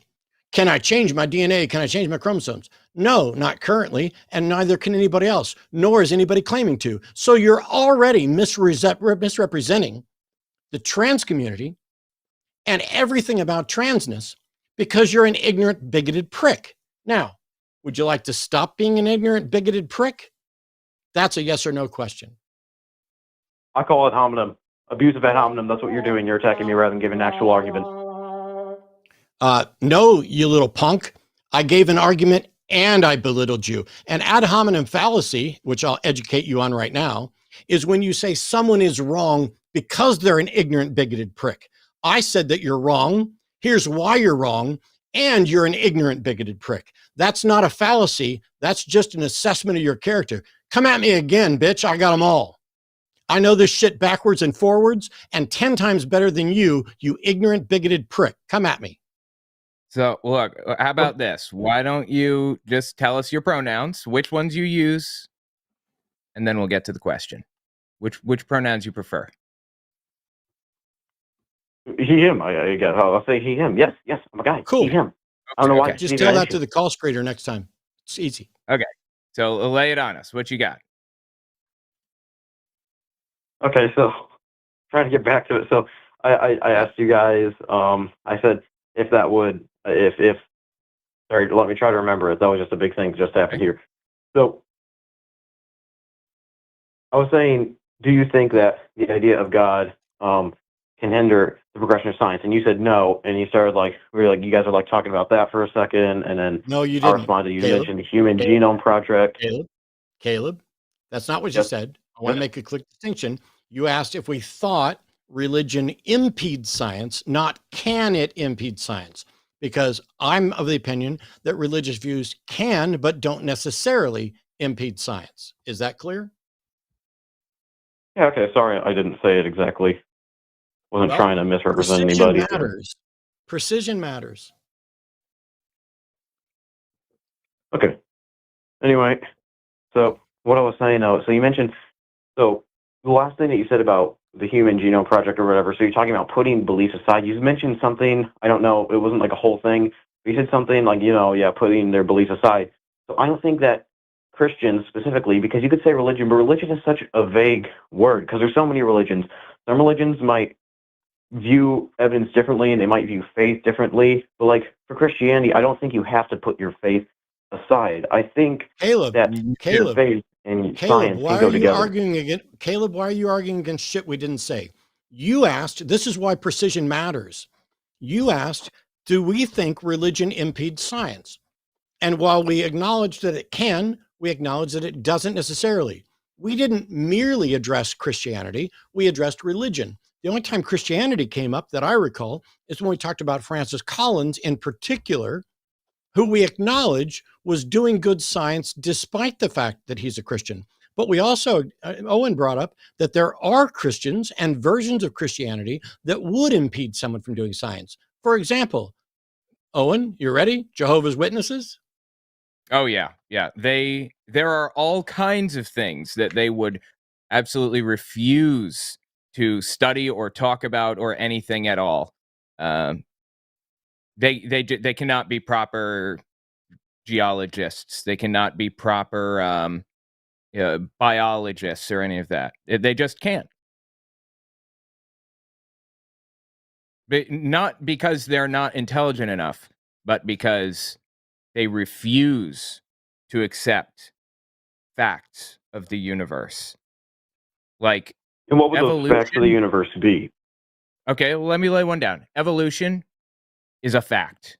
It just happens. We can watch it take place over the course of 30 years in E. coli, I believe, for example. I mean, we can actually watch it unfold in front of us. That is a fact. It's indisputable. Jehovah's Witnesses don't accept that. They cannot be evolutionary biologists, for example. Which, Yeah, so you see, I'm a Christian. This is what I was saying about, like, when it comes to when we say vaguely religions, and this is why I mentioned Christianity, because since I'm a Christian, I'm the one who's trying to support my belief. That's why I was mentioning Jehovah's Witness, or that's why I was mentioning Christianity. Caleb, Okay. would you agree? And so, like, Caleb, would you agree that your version of Christianity isn't the only version? yeah, sure. People have different beliefs around Christianity. Then No one's denying that. Then if you, wow, why do you add more? Then why did you ask us if we think religion impedes science instead of calling in to ask, do you think Caleb's version of Christianity impedes science? Because that's all you want to address. You want to toss everything else out, and basically with the hashtag no true Christian fallacy. So what do you mean my version of Christianity? When I say Christianity, I mean all Christians. All Christians who obey what the Bible says is what a Christian is. Caleb, I just asked you if you agreed that not all Christians have share the same views that you do about Christianity. I already said that, and I said, yeah, no one's denying it. And that's when you said, oh, why do you always have to add more? I don't understand. You just contradicted yourself. No, I said I include all Christians, and then you asked me if Jesus Christ, Caleb, you already agreed all Christians don't agree on Christianity, so you can't include all Christians. Yeah. No, just because Christians have different beliefs, so we can have different beliefs, but it doesn't mean that it's inherently false. The whole thing that they believe is false. Nobody, like, Caleb, shut up. You are terrible at listening. Nobody said anything at all about Christianity being false. What we're saying is there are different versions of Christianity. They're not all yours. Some of them are more in conflict with doing science than others. I already got you to acknowledge that you don't all agree. And then you still wanted to try to put all Christians in the same category. So let's try this one more time. Are there a bunch of different views within Christianity, and some of them would conflict with science, even if yours doesn't. Yeah, what do you mean by conflict with science? I agree with that. Well, you're okay. You're the one Listen, that you're that too brought stupid for me to talk to, Caleb. You literally just said you agreed right in the midst of asking what I mean by something. You don't fucking listen. You don't think. I'm done.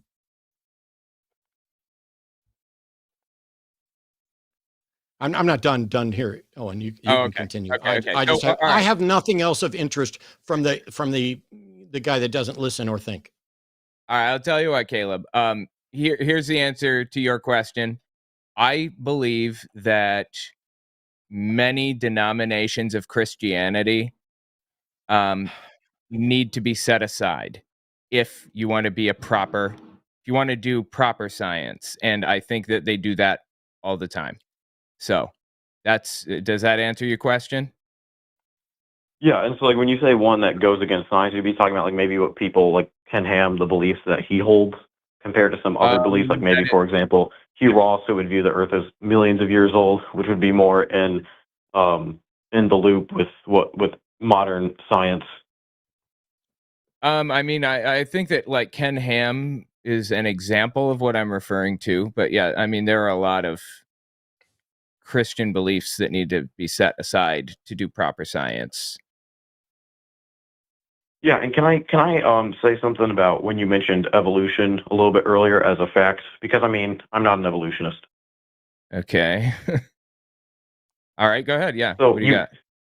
So you said we see evolution. Sorry. You said we see evolution within Yes. E. coli or whatever. You said something similar to that. Correct me if there's anything that I'm not saying that might end up messing this up. But you said something about Okay. E. coli. And, like, sure, E. coli changes, and there's something similar that they do with fruit flies, where they measure the mutations of fruit flies, because since they don't live that long, we can see multiple generations of them, tons of generations of them. And what we see is what would be called microevolution, I'm pretty sure. So microevolution. All right. I'll let you finish. It's Go the ahead. variation. So it's the variation within a kind, but it's not an actual change of species. And I think this would be called the fallacy of reification, because you can't use microevolution as evidence for a change within species from one species to another, which would be macroevolution. All right. I'm done. We can show speciation, and we show it all the time. I assume that you are just trying to follow these arguments logically. I assume that what do you think a species is? Can you define species? Well, for species, I would think so for dogs, for example, there's all different kinds of dogs, and that's what I would consider like the whole species. Like you have the species of dog. Those that can bring whether forth. it's a wolf or a chihuahua, it's all dog. Right. So canine kind.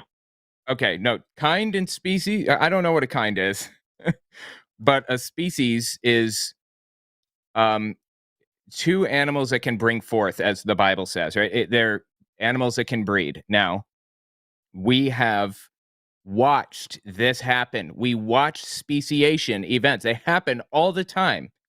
I mean, there are a billion examples of it. Now, one more question for you. What is the difference between micro and macro evolution? There's an answer to this. It's one word. Do you know what it is? No, do you want me to put it in my own words, or you just want to tell me? I'll tell you what it is. You tell me in your own words afterward. The difference is time. I think, in fact, I got this from you, Matt, as a matter of fact, many years ago from the Atheist Experience. The only difference is time. Microevolution is macroevolution over enough time. So the hang-up is the belief that the Earth is 6,000 years old. If that wasn't part of the belief, you would accept all of this because it wouldn't matter. It adds up logically. Now, go ahead and tell me what your thoughts are. Unless Matt has something. You have something, Matt? No? Okay. No, I'll wait. Okay, go ahead. So lay it on me. What's your take on this? I think after that, Matt was done. No, but anyway, so I think the difference between micro and macroevolution would be that macroevolution would be the molecules to man. So again, like I said, change in species from dog to something else, or like, from extinct ape, some extinct ape to Neanderthal, then Homo sapien over like a course of 7 million years or whatever they say. So that would be macroevolution because it's actual change in species. Well, whereas microevolution would be like the variation of dogs, or even the variation of people. We have Asian people, we have Okay. Black people, Caucasian people. Brother, we've seen these things take place. We see speciation all the time. You can't tell me that it doesn't happen. It does. I can like pull up textbooks and give you examples of it. I don't remember who it was. There's somebody on the Atheist Experience long and long ago who studied this exact area of science and talked about this all the time on there, if I remember correctly. All this stuff that you're getting, it sounds like it's from Kent Hovind. He does not know what he's talking about, and all of his ideas have holes poked all through them, like within seconds. Yeah, speciation. By the way, species. I'm talking now. I'm just not talking to you. Species isn't just merely determined by whether or not they can reproduce or not, because you can have cross-species breeding, which is how we end up getting hybrids in certain snakes. You can breed ball pythons, which is Python regis, with Angolan pythons and other things like that. But the notion of microevolution and macroevolution is not really a thing that is within science. That's a thing within the design proponentsists. I'm sorry, I mean the creationists and intelligent design proponents, who do not believe that there's enough time for evolution to have occurred. So in the realm of, can religion impede science? It can, and people's religious beliefs can certainly impede their understanding of science and their ability to do science correctly. So if you believe that the earth is young, then there's not enough time for evolution. And if you believe that God created the world and that he did it in a certain way, and that the what Genesis happens to say is correct, then you are denying countless things about science, because the order of events in Genesis don't match the order of events according to science. And so this notion that, there's kinds. Well, kinds is a biblical creationist word that is absolutely meaningless and useless in science. Forrest had done so much to educate so many people on biology and evolutionary biology. It's funny to me that we spend all this time talking about, hey, can religion impede science? Yes, but not necessarily. Cool. But does my religion impede science?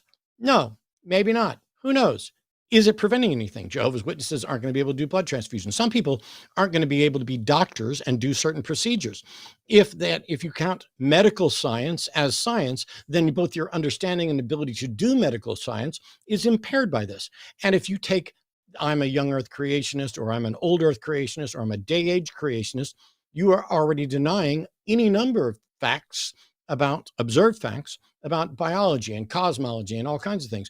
And if you are opposed to evolution, you are opposed to the single most robust, evidence-based, useful aspect that serves as the foundation for all of modern biology. You don't get different fruit flies without evolution. You don't get different strains of viruses without evolution. You don't get different dogs without evolution. The fact that we have a colloquial grouping of dogs, which, by the way, the caller went to canine, which is not just a colloquial grouping. Canine has an actual scientific usage. Now, even if our taxonomy is wrong, taxonomy is still how we bucket things to show what's related to what. But Mendelian genetics is a fact. Mendelian genetics of passing on traits and haploid species, just a fact. And the notion that you could have little bitty changes, but that they could never add up to big changes, is patently absurd. And so now what the caller's doing is demonstrating that their religious views are in fact hindering their ability to understand science, and maybe hindering their ability to do science. So no, the caller's version of Christianity clearly isn't immune from hindering science. You still with us? Yeah, and yeah, I'm with you. And Okay. by the way, and I'm not trying to change the subject or anything. I'd just like to mention, because it's something you said way earlier. I know, Matt, you were saying something. You were talking about something there. But before you probably listened to Ken Hovind. Now, I listen to people who like Stephen C. Meyer and people like that who are scientists, and I honestly feel it gives some pretty good reasons why They they do don't not believe what they believe. They have to exclude factual information, pretend that factual information does not exist or that it's incorrect, and warp their understanding of reality to make their new understanding fit. That's why that's one of the biggest problems with when certain Christians walk into science, they start with a conclusion and work backward from there. That's one of the biggest problems with it. Most Christians, I would say, set it aside when they go into the lab. But when they start with a conclusion, that's just not how science works. And that's what those people are doing. Okay, so I mean, And both also, of us. I'm sorry, one more thing. I'm not sure Kent Hovind didn't come up with those ideas, right? I'm not sure who it was that came up with those ideas, but they've been around for a while, and Kent Hovind has a whole series on them that he did for like years. Anyway, Hey, what's Stephen Meyer's Yeah, and degree so in? what? What's Stephen So he went Meyer's to degree Cambridge, in? and he went to Cambridge, and he I got, didn't ask where he I went. can't remember, it was like a I didn't PhD ask in where the he went. philosophy of science. Yes, The but not philosophy in of science. biology, is it? Is it? Is he a biologist? No, but he shows based on what No, he's talking about. there's no He but. There's no knows but about it. involved. There's no but involved. You don't get to take somebody with a degree in philosophy and say that their view of biology undermines all of the biologists. No, it's not just him. There's other people too. Are you familiar with the Steve Project? No, I am not. I've heard of like the Okay. Miller experiment stuff, but no, not this. No. So the Project Steve is a list of every scientist whose given surname is Stephen or Steve or a variety of it. So Stephen, Steve, Stephanie, Stefan, Esteban, etc., who support evolution. Okay. So it's just a list of just the scientists named Stephen that support this. Now, But it's not. There's other people. oh my God, you are You mean it's incapable of fucking listening. The Steve Project is a list of just the scientists whose names are Steve who accept evolution. I didn't say only people named Steve accept evolution. Shut up. It's a list of scientists whose name is Steve who accept evolution, because you want to say it's not just Stephen Meyer, it's this other one, it's this other one, it's other one. Yes, it is a tiny, insignificant portion that represents no scientific consensus, no scientific community, and there are more scientists named Steve that accept evolution than people in total who are scientists who accept intelligent design. Not that we're making an appeal to popularity, but scientific consensus is about what you can convince the consensus of. And the Discovery Institute, which has been concluded to not be science, is not consensus science. So you're an outlier listening to outliers. And and incapable of fucking listening. No wonder you're wrong.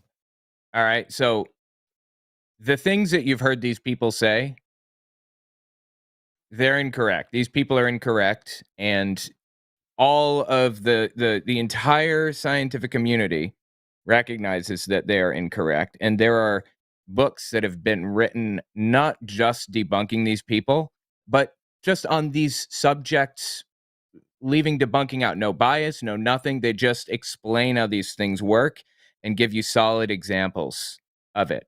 Of like speciation, for example, of of macro evolution, as you would call it. There are like 1 billion books on the subject that you can read. Now, I guess you haven't read them, or you haven't looked at this at all, or I mean, I assume not, Yeah, right? I've watched videos in support of evolution. If my beliefs couldn't stand up to criticism, they wouldn't be worth believing in. They're not. Okay. Right. Your beliefs can't stand up to criticism. Is the problem? No, I'm just talking about other things too, other views that I hold, Okay, like sure, yeah, I agree. God's Yeah, existence, yeah. Jesus' resurrection. Like that you're a man. I'm sorry, a boy. So, right. So you're right. Beliefs, if they don't stand up to criticism, are not worth believing. Absolutely. Now,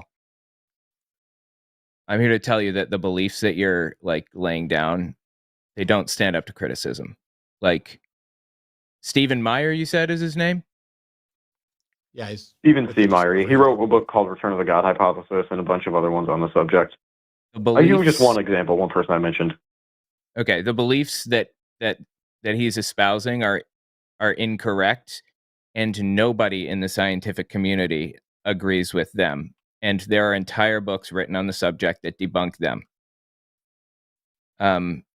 Now, I can't, I don't know what Stephen C. Meyer's credentials are or whatever. It doesn't really matter to me. But why do you believe this stuff? You say, it should stand up to criticism. What is your reason for believing these things other than Stephen C. Meyer says so? Well, actually, I believe this way before I even knew that Stephen C. Meyer was a person. But okay, it has to do with one thing, and I know some people might say this is a separate thing that isn't a part of evolution, but I don't think abiogenesis is possible, or else it's very unlikely, virtually impossible, which I actually talked to Matt about before.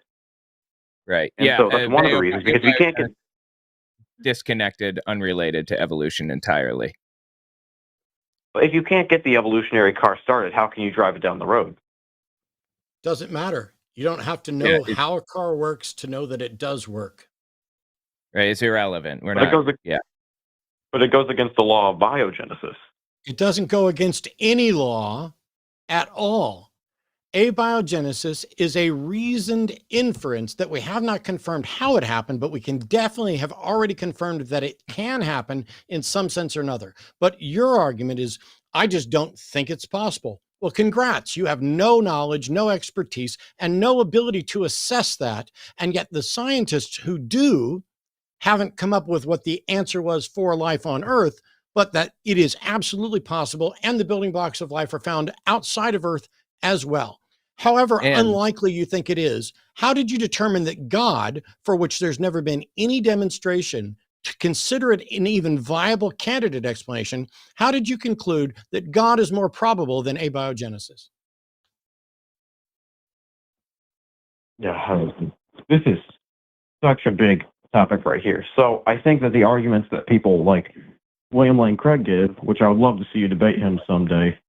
He won't. He's a coward who's afraid to debate me. He's had multiple opportunities. He's been invited by some of his friends in churches, but I already described exactly how I would defeat William Lane Craig in a debate, and he didn't like that. So now he won't debate me. I highly doubt that's the reason. No, he I've gave got the some fucking emails. See, here's the thing. I'm going to mute you. The things that you highly doubt are about your ignorance, and your ignorance coupled with suspicion and fear. I have emails from the church that tried to arrange the debate. They said, I'm friends with William Lane Craig. I can definitely get him to agree to do it. And when they went, I said, he will turn you down by saying that he doesn't engage in debates with people who don't have a terminal degree in the relevant field. And then he debates people who don't have terminal degrees in the relevant field. And you can't dismiss someone for not having a terminal degree in the relevant field if there's no terminal degree in the relevant field, if we were going to debate secular humanism, etc. But I published a video pointing out exactly what William Lane Craig does over and over again, which is he tends to speak first.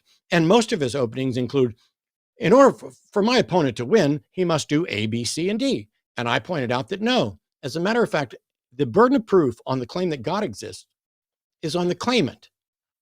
The person rejecting that claim doesn't have to do any of the things that Craig did. What Craig is doing is poisoning the well. And after he debated Sean Carroll, who had a video from Alan Guth explaining that Craig does not even understand the Borg-Guth-Lincoln model that he references over and over again, Craig backed down on some stuff. But I have the email that proves it. And the fact that you don't think that's possible is exactly in the same category as you not thinking abiogenesis is possible, even after we've demonstrated that it is. And as the person involved, who's been a professional debater for years, who has the email about that, all you did was tattle on yourself to say that you don't care about evidence or what's reasonable. You'd rather run with your suspicions and slander someone to their fucking face, which still makes you a prick, just not necessarily a bigoted one. Continue. Yeah, let me just lay this one down too. So I asked you what your reasons are. You said that these people have given reasons, but I'm waiting for yours. And you said, correct me if I'm wrong, it sounded like you said abiogenesis just doesn't really seem logical. Is that right? I said that I think it's either impossible or else virtually impossible, really unlikely. And I was just mentioning that, and I just mentioned the debate thing, which I don't think it's impossible, by the way, for Dr. Craig to have turned you down. His reasons, I don't know. He might have been scared. He might have not. I mean, I don't know. I think that'd be stupid if he was. But, okay. Yeah, I was saying the reasons that he gave. I didn't mean to go off on that, cause that whole thing to go off course, So anyway, I was saying that I think the argument... Maybe you shouldn't imply that I'm fucking dishonest, but what you did was you talked about what you didn't believe, and you're monumentally wrong. Yeah, you didn't. So you told us that you don't accept abiogenesis, but you haven't given us a reason other than it doesn't feel right, or you just don't accept it. Okay, so but you guys just asked me how like why is God more likely than the biogenesis? And so I went on with some arguments, and then now you're like, why don't you believe in abiogenesis or something? Well, like this is what I'd still like an answer to how you determined God was more probable.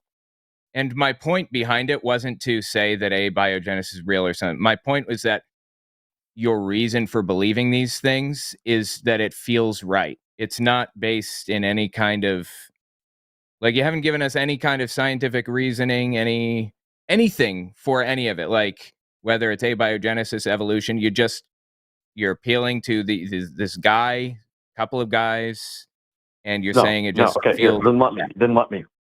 Okay. Okay, then let me. Let me give the reasons why I don't think. Okay, then let me give the reasons why I don't think abiogenesis is possible. Are you fine with that? Or else, very unlikely.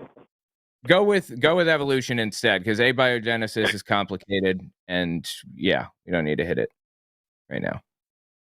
No, I would argue that abiogenesis something about, but I don't feel like going into it. What? But if you can't get life from non-life, then how do you get species that are evolving? You can't have species if there's no life. And there's no one. Caleb, how do you know that we can't get life from non-life? That's what I'm trying to talk about. When you're like, let's talk about evolution instead. No, listen fucking carefully. How do you know that you cannot get life from non-life? So I think that's highly unlikely. So you see, we have to have, in order to have. How do you know that it's not possible? I'm trying to go through it. You won't let me. No, I'm asking you, how do you know that it's not possible? I don't care how likely you consider it. No. I said or virtually. Virtually, okay? I gave I don't two give options. a shit about the virtually. Your case hinges on your thing is, how do you get speciation if you can't get life from non-life? You don't get to say, I think it's unlikely. You have to demonstrate that you can't get life from non-life. Can you do that or not? Yes or no? No, you can't get life from non-life. You want me to give my explanation why, or do you want to sit there and whittle it down to make it look bad? Just give the one fucking word so that I can finish, and then I don't have to lecture you on how to have a fucking conversation. If you do not have the ability, shut your fucking mouth. If you do not have the ability to demonstrate that you cannot get life from non-life, you do not get to use that as a premise in your reductio ad absurdum to show that you can't then get speciation. You don't get to use something you can't demonstrate to make the case for something else. So if you can't demonstrate that life can't come from non-life, shut the fuck up about it. So the point I'm trying is, to. it's irrelevant. The point is that your abiogenesis thing, it doesn't matter. It means nothing to this conversation because you can't use it as a premise for disbelieving any of this. So bringing us back to the beginning of this whole thing, why do you accept like William Lane Craig and whoever else's interpretation of these things when they are in the minority, like by a mile and a half? Why Hey, do you are we think talking they're about more evolution, God, or abiogenesis? Which one? evolution? Maybe pay the fucking attention. Okay. So why do I think evolution is impossible? Yes. So I think that Yes. evolution is impossible because I think that there is some genetic limits. Okay, and why do you think that there are genetic limits? And I'm gonna have to ask what a genetic limit is. But go ahead. Why do you think that there are genetic limits? What makes you think that? What I'm saying is that, kind of like what I was saying earlier about how we can't observe an actual change of species, and it's now turning into a circular argument, and I'm not Dude. trying to make it Brother, turn into a can. circular argument. Yeah, right. We have observed things turning into other species, first of all. And second, even if we didn't see things turning into different species, we have evidence to show that these things do take place on a regular basis. So that's incorrect. Like, that's just not accurate. Now, did you have like a different reason for what's another one that you don't accept evolution? Because that one is incorrect. Let's just assume that one is incorrect for a moment. Do you have others? But I haven't even looked into that one that much. I just was trying Okay. to find that. My main thing that I am trying to say is how life cannot come from non-life right now, in this moment. Not the reason why I called, because that's not why I said I called. But each time I try to explain it, you're like, no, let's talk about evolution. Well, I mean, it's irrelevant is the thing. Like, it doesn't matter if life can come from non-life because it has no bearing on anything at all. But, we just, look, science is not advanced in that field enough yet for us to have a complete understanding of it. I'm pretty confident that we do have a strong understanding, a strong grip on how that played out, how abiogenesis could have happened. I'm pretty sure that it's a formed out theory now, but I haven't researched it enough. Either way, it's irrelevant. Hey, now Doesn't can I matter. talk about why I disagree with that, or are we going to switch to evolution again? Okay, go ahead. I'm going to hang up I'm being on you. told that, I'm being told by my wife that we do in fact have a full-fledged theory on abiogenesis. But okay, so you're gonna tell me? Yeah, there's tons of theories. Just because there's tons of theories doesn't make them correct, though. Okay. Do you know what a theory You is? don't even know what a fucking theory is. Do you have just go any down. science different. training in any fucking field at all? No, I'm 16. Oh, Good. okay. Shut the fuck up and go learn and call back when you get something, because you're monumentally fucking wrong and talking about shit that you don't grasp. And every time somebody tries to explain it to you, you just want to bring up how you listen to Stephen fucking Meyer or somebody else. Stop. A theory is a complete framework. A theory is a well understood, built out framework that uses facts to form out the understanding. A colloquial theory, like when normal people use the word theory, they're not using it in the same way as scientists. So when I say that there's an abiogenesis theory, what that means is there is a full and complete understanding of how abiogenesis works, and it's pretty much airtight. I mean, little parts of it could change over time, potentially. We might like find little things that show us that this thing is wrong and needs to be tweaked or whatever, but the overarching concept is there. and by and large completely correct, and we're 100% confident of that, basically. As confident as you can be in science. So when I say theory, that's what I'm talking about. There is a well-formed out theory behind abiogenesis. Is there a part of abiogenesis that you want to dispute? Is there some part of the theory that you disagree with?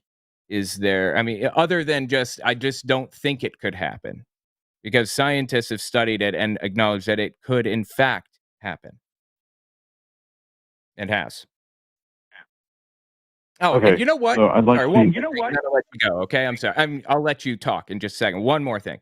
You know, there's an event that is almost as rare as life coming from non-life in the past, and it was basically where multicellular organisms came to exist. If I'm remembering correctly, it's where an archaea was swallowed by a bacteria, and it became basically its DNA. It's like its mitochondria, and it started doing all of the energy production. That was way more rare and incredible, and only happened one time, as far as we can tell, in history. But why aren't holes poked in that? Why is it like always the things that like Stephen A. Meyer focuses on or whatever? Okay, sorry. Go ahead. You go ahead and lay it down. Tell me why abiogenesis is wrong in your estimation. Which part of the theory? So I just think the whole idea of it's wrong, and I think the reason why. So in order to get a functional protein, you need amino acids, not only just amino acids, but the right kind of amino acids, self-assembling. And for DNA, it is this comparable to a code that we have. And the more and more complex we learn this is, the less and less likely that it seems to be that it would have came about by a natural process. Okay, it's not comparable to a code. That's an analogy that people use to simplify things a lot of the time. It is not a code. That's not how DNA works at all. We have to move on. It's been 48 minutes with a teenager who says he doesn't have any training but wants to reject what the scientists have come up with regard to biology and abiogenesis. Go get a degree and prove them wrong, Caleb. When you do, you'll get a Nobel Prize. Until then, we don't give a shit what you think because you're not interested in listening and learning. And when you do that, go into it not with a conclusion. Don't go into it with a conclusion. Go into it with a question, not a conclusion, okay? Yes, sir. All right. Thanks for calling. Okay. Let's try this again. John in Texas is calling. Pronouns are him. Wants to ask us a question about ethics. So, John, welcome. This should be quick and easy. Yeah. I just wanted to know your guys' answers to David Hume's famous kind of is-ought, especially as there's been a lot of... I don't have a response. So, David Hume's is-ought problem says you cannot derive an ought from an is. I agree. Mm-hmm. So on what basis, especially like coming from like a naturalist kind of a worldview in which I guess already has been established that you guys like discussed a lot about evolution. So on what basis do you think there is, I guess, a criteria to make any type of moral judgment statements if, the world, there's once again just kind of chaos flux all of a sudden, there's kind of a, I guess, I'm just trying to understand your guys' starting point, I guess, or line in which you're able to derive your ethics, and specifically meta ethics, even like engaging in like conversation, like why should anyone listening to anything? Like how do you get like even shoulds or things like that? Sure. I've given an entire lecture, which you can Google and find on YouTube, called The Superiority of Secular Morality. And I've talked about this many different times. You can construct a moral thing from a few different simple precepts. You can just say life is preferable to death, health is preferable to sickness, etc. And with those things as asserted presuppositions that we care, I just presuppose that we want well-being as a foundation. And whatever you decide on as a foundation, after that, you can then make non-subjective assessments of the consequences of actions with respect to that goal. But as to why that goal is the right one, there is no external justification, and there is no objection to that that is in any way solved by a religion. So, for example, you're like, well, how can you say this is right? I'm saying that the foundation that I'm working on is one of well-being. And then we evaluate things as to whether or not they are factually, actually in agreement with the principle of well-being or in conflict with the reason of the thing of real being, in conflict with the position of well-being. If in fact, there's no objective foundation for the ground of morality, and that doesn't change if you assert a God. If you assert, a God just said so. Okay, well, that's still just an assertion about what is or isn't moral. It is not a demonstration that, in fact, there is this grounding. So religions pretend that they've solved a problem when they haven't. I don't think anybody has solved that problem. But if we're in with a bunch of people and we all agree that we would like a better world, then we get to talk about what do we mean by a better world. And then we get to talk about what is in the best interest of that better world. And then you can convince people through debate and discussion and data. But there is no imperative. Moral realism is false.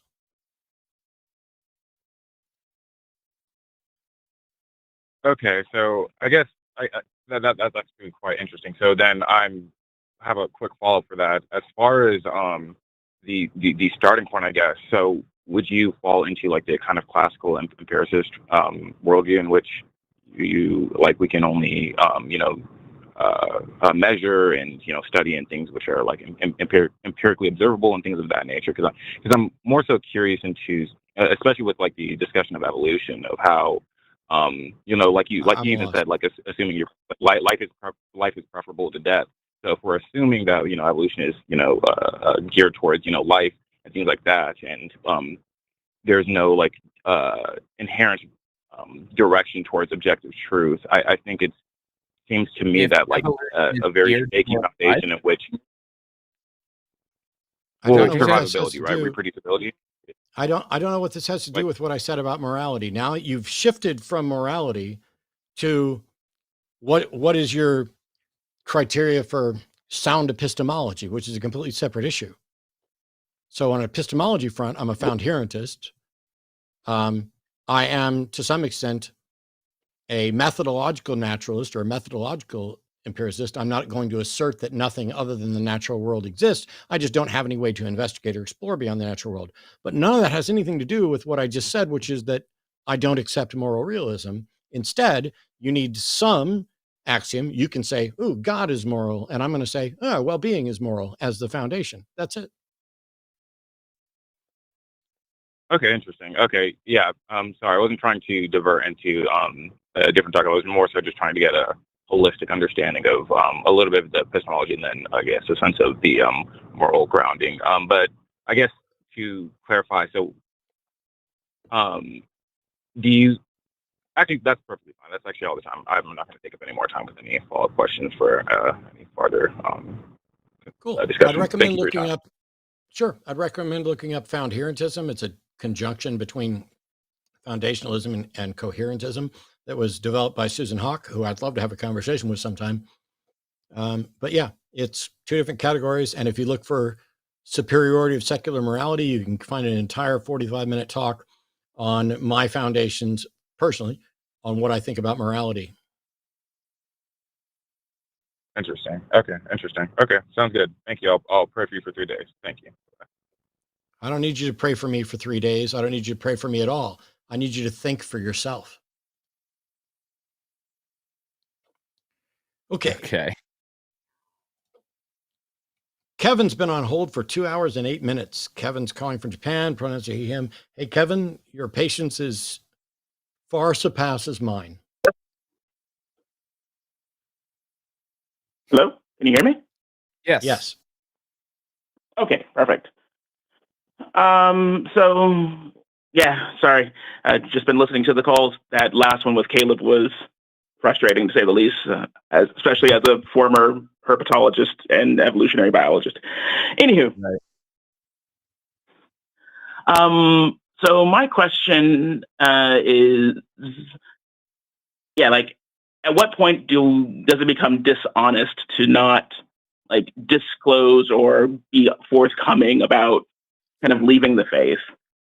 Immediately. Can I give a bit of like background to what kind of prompted this question for me? You can, but my answer is immediately, but that may not matter. I mean, if you have left the faith and you do not disclose, you are lying by omission, but that doesn't make it wrong. Okay. All right. Fair. So, I mean, like in please go on. I just wanted to clarify my answer. Okay, that makes I can understand that. So I guess in this case, what it's coming to is I kind of deconstructed, left or decided, or not decided, but yeah, realized I didn't believe about 2 years ago. But like with family, friends, it's especially living overseas. I talk to them regularly, but we're not like face to face all that often.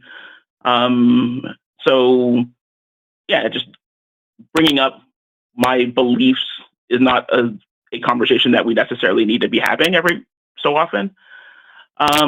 Recently, this became kind of I had this question because I had a moment where I realized I misplaced a very important document, and hadn't seen it in months. Come to find out, I'd actually left it at a store after making a copy, and was able to actually get it back after it having just been missing for 3 months. And I was on the phone with my mom, and told her this story, and her like immediate response was, "Oh, thank you, Jesus." And I did what I've done in the past, and I just kind of said, yeah, and then kind of went on about with continuing the conversation. Like, I think for some people that might feel like, I know people that have had like some more religious trauma might bring it up to say, hey, that makes me feel uncomfortable, or that kind of language, like, oh, saying you're going to pray for me kind of actually doesn't make me feel better. I didn't really have a very negative feeling when I left religion, when I left Christianity. So it's just kind of like, that's what my mom believes. That's fine. And I can just move on with my day. But I kind of had the question of, is it wrong, or am I being dishonest? Am I doing something that I should have that awkward but necessary conversation, I guess? And more just kind of wondering what other people's opinion on that kind of situation is. I'm going to answer real quick and then let Owen get in here. I think it's dishonest from the get-go, but I'm not convinced that it's ever wrong. It is entirely situational as to what the justification is for being dishonest, but I think there are absolutely justifications for being dishonest. And so the question you seem to be really concerned about is, when would it be wrong? When would it be immoral? When am I doing something that I shouldn't be doing? And the answer is going to entirely depend on your situation. You may already have done something that's wrong or immoral related to this, or you may never. I don't have any way to assess it. And I don't know where you at, Owen. Yeah, so I understand the question is basically, when should you reveal that you don't believe in any of this stuff anymore? Is that correct? Like to family and friends? Yeah, that's the basic gist of it. Yeah. In my opinion, I believe that, it doesn't really matter. In fact, just having come from like a Jehovah's Witness background where, telling people would ruin your life completely, I am personally of the opinion that you should just like never tell anybody unless you want to, unless you're totally 100%, prepared for everything and you're on your own and you don't have to worry about anything. Don't even bother. Just pretend you're still religious until you're comfortable. However, I came to a point personally where I couldn't pretend anymore. I couldn't hide it anymore. I needed to be who I am. And so I did. I came out and I told everybody, and it ended badly, of course, but I am who I am, and that was a huge relief. So anyway, that's how I see it. Yeah, fair enough.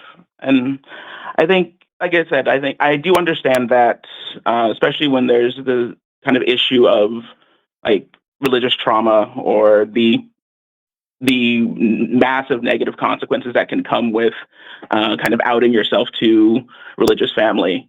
I think personally, it's more along the lines of I might disappoint a number of people, but I don't think I wouldn't end up having kind of major life altering consequences of that. It's just a matter of, yeah, it would be upsetting to some folks, and then they'd have to get over it. If you don't have this overwhelming drive to tell, which I did, then just don't bother. That's my take. Because Okay. Like I said, kind of religion has made a mess out of a lot of people's lives, particularly mine. I don't owe the religion or any of its adherents anything. I mean, I owe my sister for being a good person. I owe my brother for whatever. But I don't owe my brother an explanation for religious reasons. I owe the religion nothing. So anyway, that's my take. No, perfectly fair. And like I said, I was just kind of curious about other opinions about the topic, about the question. Yeah. Well, I appreciate you calling. It was an interesting question. All right. Yeah. Thank you very much. Yeah. Give me something to think about. Thanks, Kevin, and thanks for waiting forever for a fairly quick thing. Yeah, no problem. Okay, final call of the day. Somebody else who's been on hold for the entirety of Caleb's call. Sloan, pronouns they, them, calling from Illinois, is an atheist whose dad's a theist, and so wants to talk about that real quick. Sloan, you're on with Owen and Matt. Hey, coming in all good? Sounds good. Awesome. Okay. So yeah, basically what the call screen had said, that he is. I recently have been no contact with him for a long time. Now I've been kind of lower contact now, and I never really believed he is just very Christian. Like I went to these like men's groups with him back in the day, and I'd gone to this stuff, and it was, and now I'm not at all interested in it. And when I was talking to him I've been wanting him to, call in and trying to get at least watch, and he hasn't really tried to, I don't think.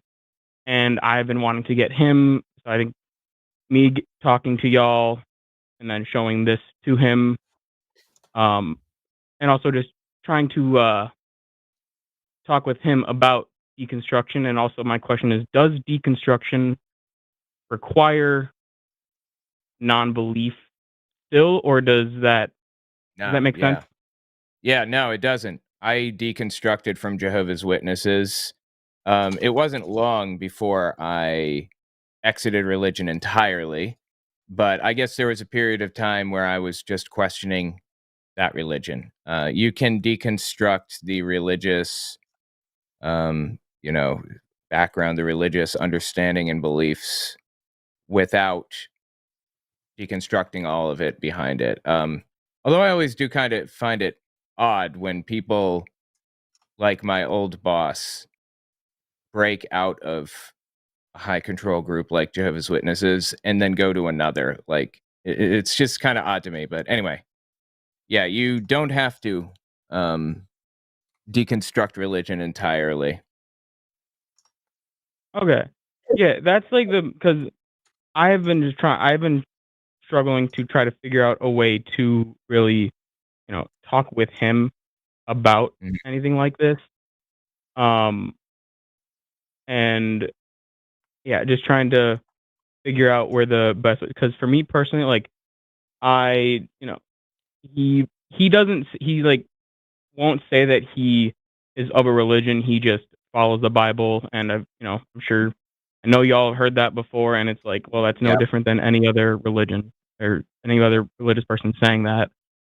And so, because he had actually never even heard of the term theist before, Interesting. which Okay. was shocking to me. Like, Yeah, it's very so unusual. yeah, Sheltered no, is what group is it? Like, is it part of like a specific group or anything? Or I mean, like the church that he's in, it I think it's kind of evangelical ish. I won't say I don't know the denomination. But yeah, like it was very unusual. yeah. I feel like it was just some very evangelical denomination, like, and yeah, like it was very like it was Well, very confusing for him to say that he's not a like because he had said that he stepped away from organized religion, and by that he meant he stepped away from the Catholic Church. And I'm like, yeah. well, you're still a part of religion. You're just it's a different denomination.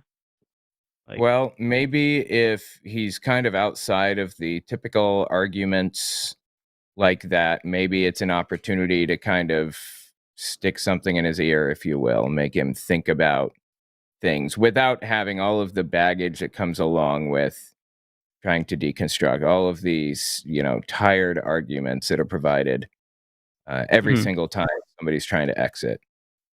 Maybe you look at it as an opportunity, if you can. okay, yeah. No, I think that was all. Because like Awesome. it just gets it. There's sometimes I've just been so frustrated trying to, talk with him about this that there's times where it kind of had felt a little lecture-ish Yeah. about it, and Where you were lecturing or you were being lectured to? being lectured to almost is I would say. Oh. If that's the case, the best thing you can do is ask questions. Ask questions that aren't necessarily specific to the beliefs themselves, but are about how would we tell if that was true? What would we expect to see if that were true? And what will we expect to see if it turns out it's not true? And how can we tell the difference? Asking those questions if they're in lecture mode, it probably won't go well. If you go back and listen to the call that I did with any of the people here, I would ask a question like, how do you know that this hasn't existed forever? Or how do you know that this is impossible? And in their head, they don't even hear that question. They hear me saying the opposite. They hear me saying, this is possible, prove me wrong, when that's not what I said. I said, how do you know it's impossible? Because you're the one that claimed it's impossible. And so asking the sort of questions that have them demonstrate a way, come up with a way to demonstrate that what they say is true is kind of critical, because you're not saying, you're wrong, Dad. You're saying, I'm not convinced that you're right. So frame it in that specific way, maybe in an inquisitive way. Have you ever heard of Anthony Magnabosco before? I have not. Okay, he does something called street epistemology. He's got an interesting YouTube channel, and it's basically just like a modified Socratic reasoning, just taking logical steps one to the next to come to logical conclusions. And he does this on the street. He just stands out there and he asks people questions about their beliefs. You get people of all types out there, like people that believe that their grandma is in a bird or something. And inevitably, at the end of the conversation, he's just asking, why do you believe this? What brought you to these conclusions? Basic questions. Inevitably, at the end, the answer is always, I just believe it. I just have faith. That's it. There's no other reason. Now, I've found that getting people to that point to admit that it's just faith is probably a stopping point for the first time, and then come back to it later maybe. But yeah, check out Anthony Magnabosco, or street epistemology is really useful Yeah, for this. That's yeah, just pulled them up. I'm gonna check out some of this. Yeah. Looks very interesting. I'm gonna Yeah. look at some of this after getting off. But Okay. yeah, I appreciate you guys. Thank you very much. Yeah, absolutely. Thanks so much. Thanks I for the call. appreciate your patience. All right. Well, we did it. I failed, but you were outstanding. I appreciate it. Think it's the other way around, personally. No, I went into this with a particular mindset for tonight, and it's just like there's a limit to how many times I can ask questions, have somebody not answer them, and then also not even know what the question was, and then turn around 2 minutes later and completely mischaracterize what my position was. And it's important. And no slight to Caleb or anybody else. We are all prone to doing this, and I'm going to make mistakes and other stuff as well. But it becomes evident that if you are just waiting for your turn to talk, or if you have such a like God filtered lens or earbuds, that when I say something, you assume when I say, how do you know it's impossible? Your brain says, Matt just said it must be possible. How does he prove that? And completely flip it around.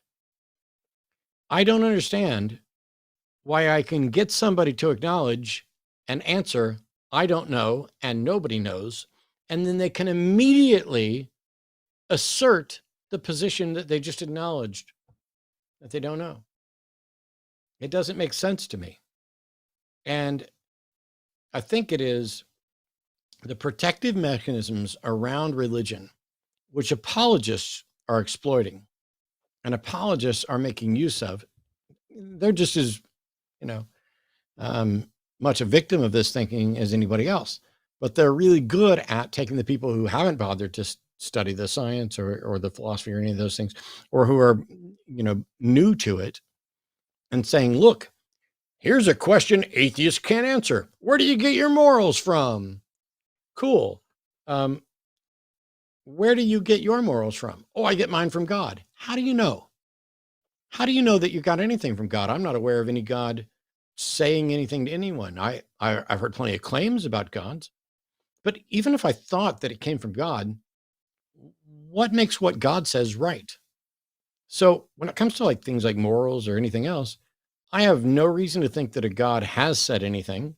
And to the extent that people are making claims on behalf of God, I have no reason to think that those claims are correct, or that even if God exists, those claims are true or necessarily about morality.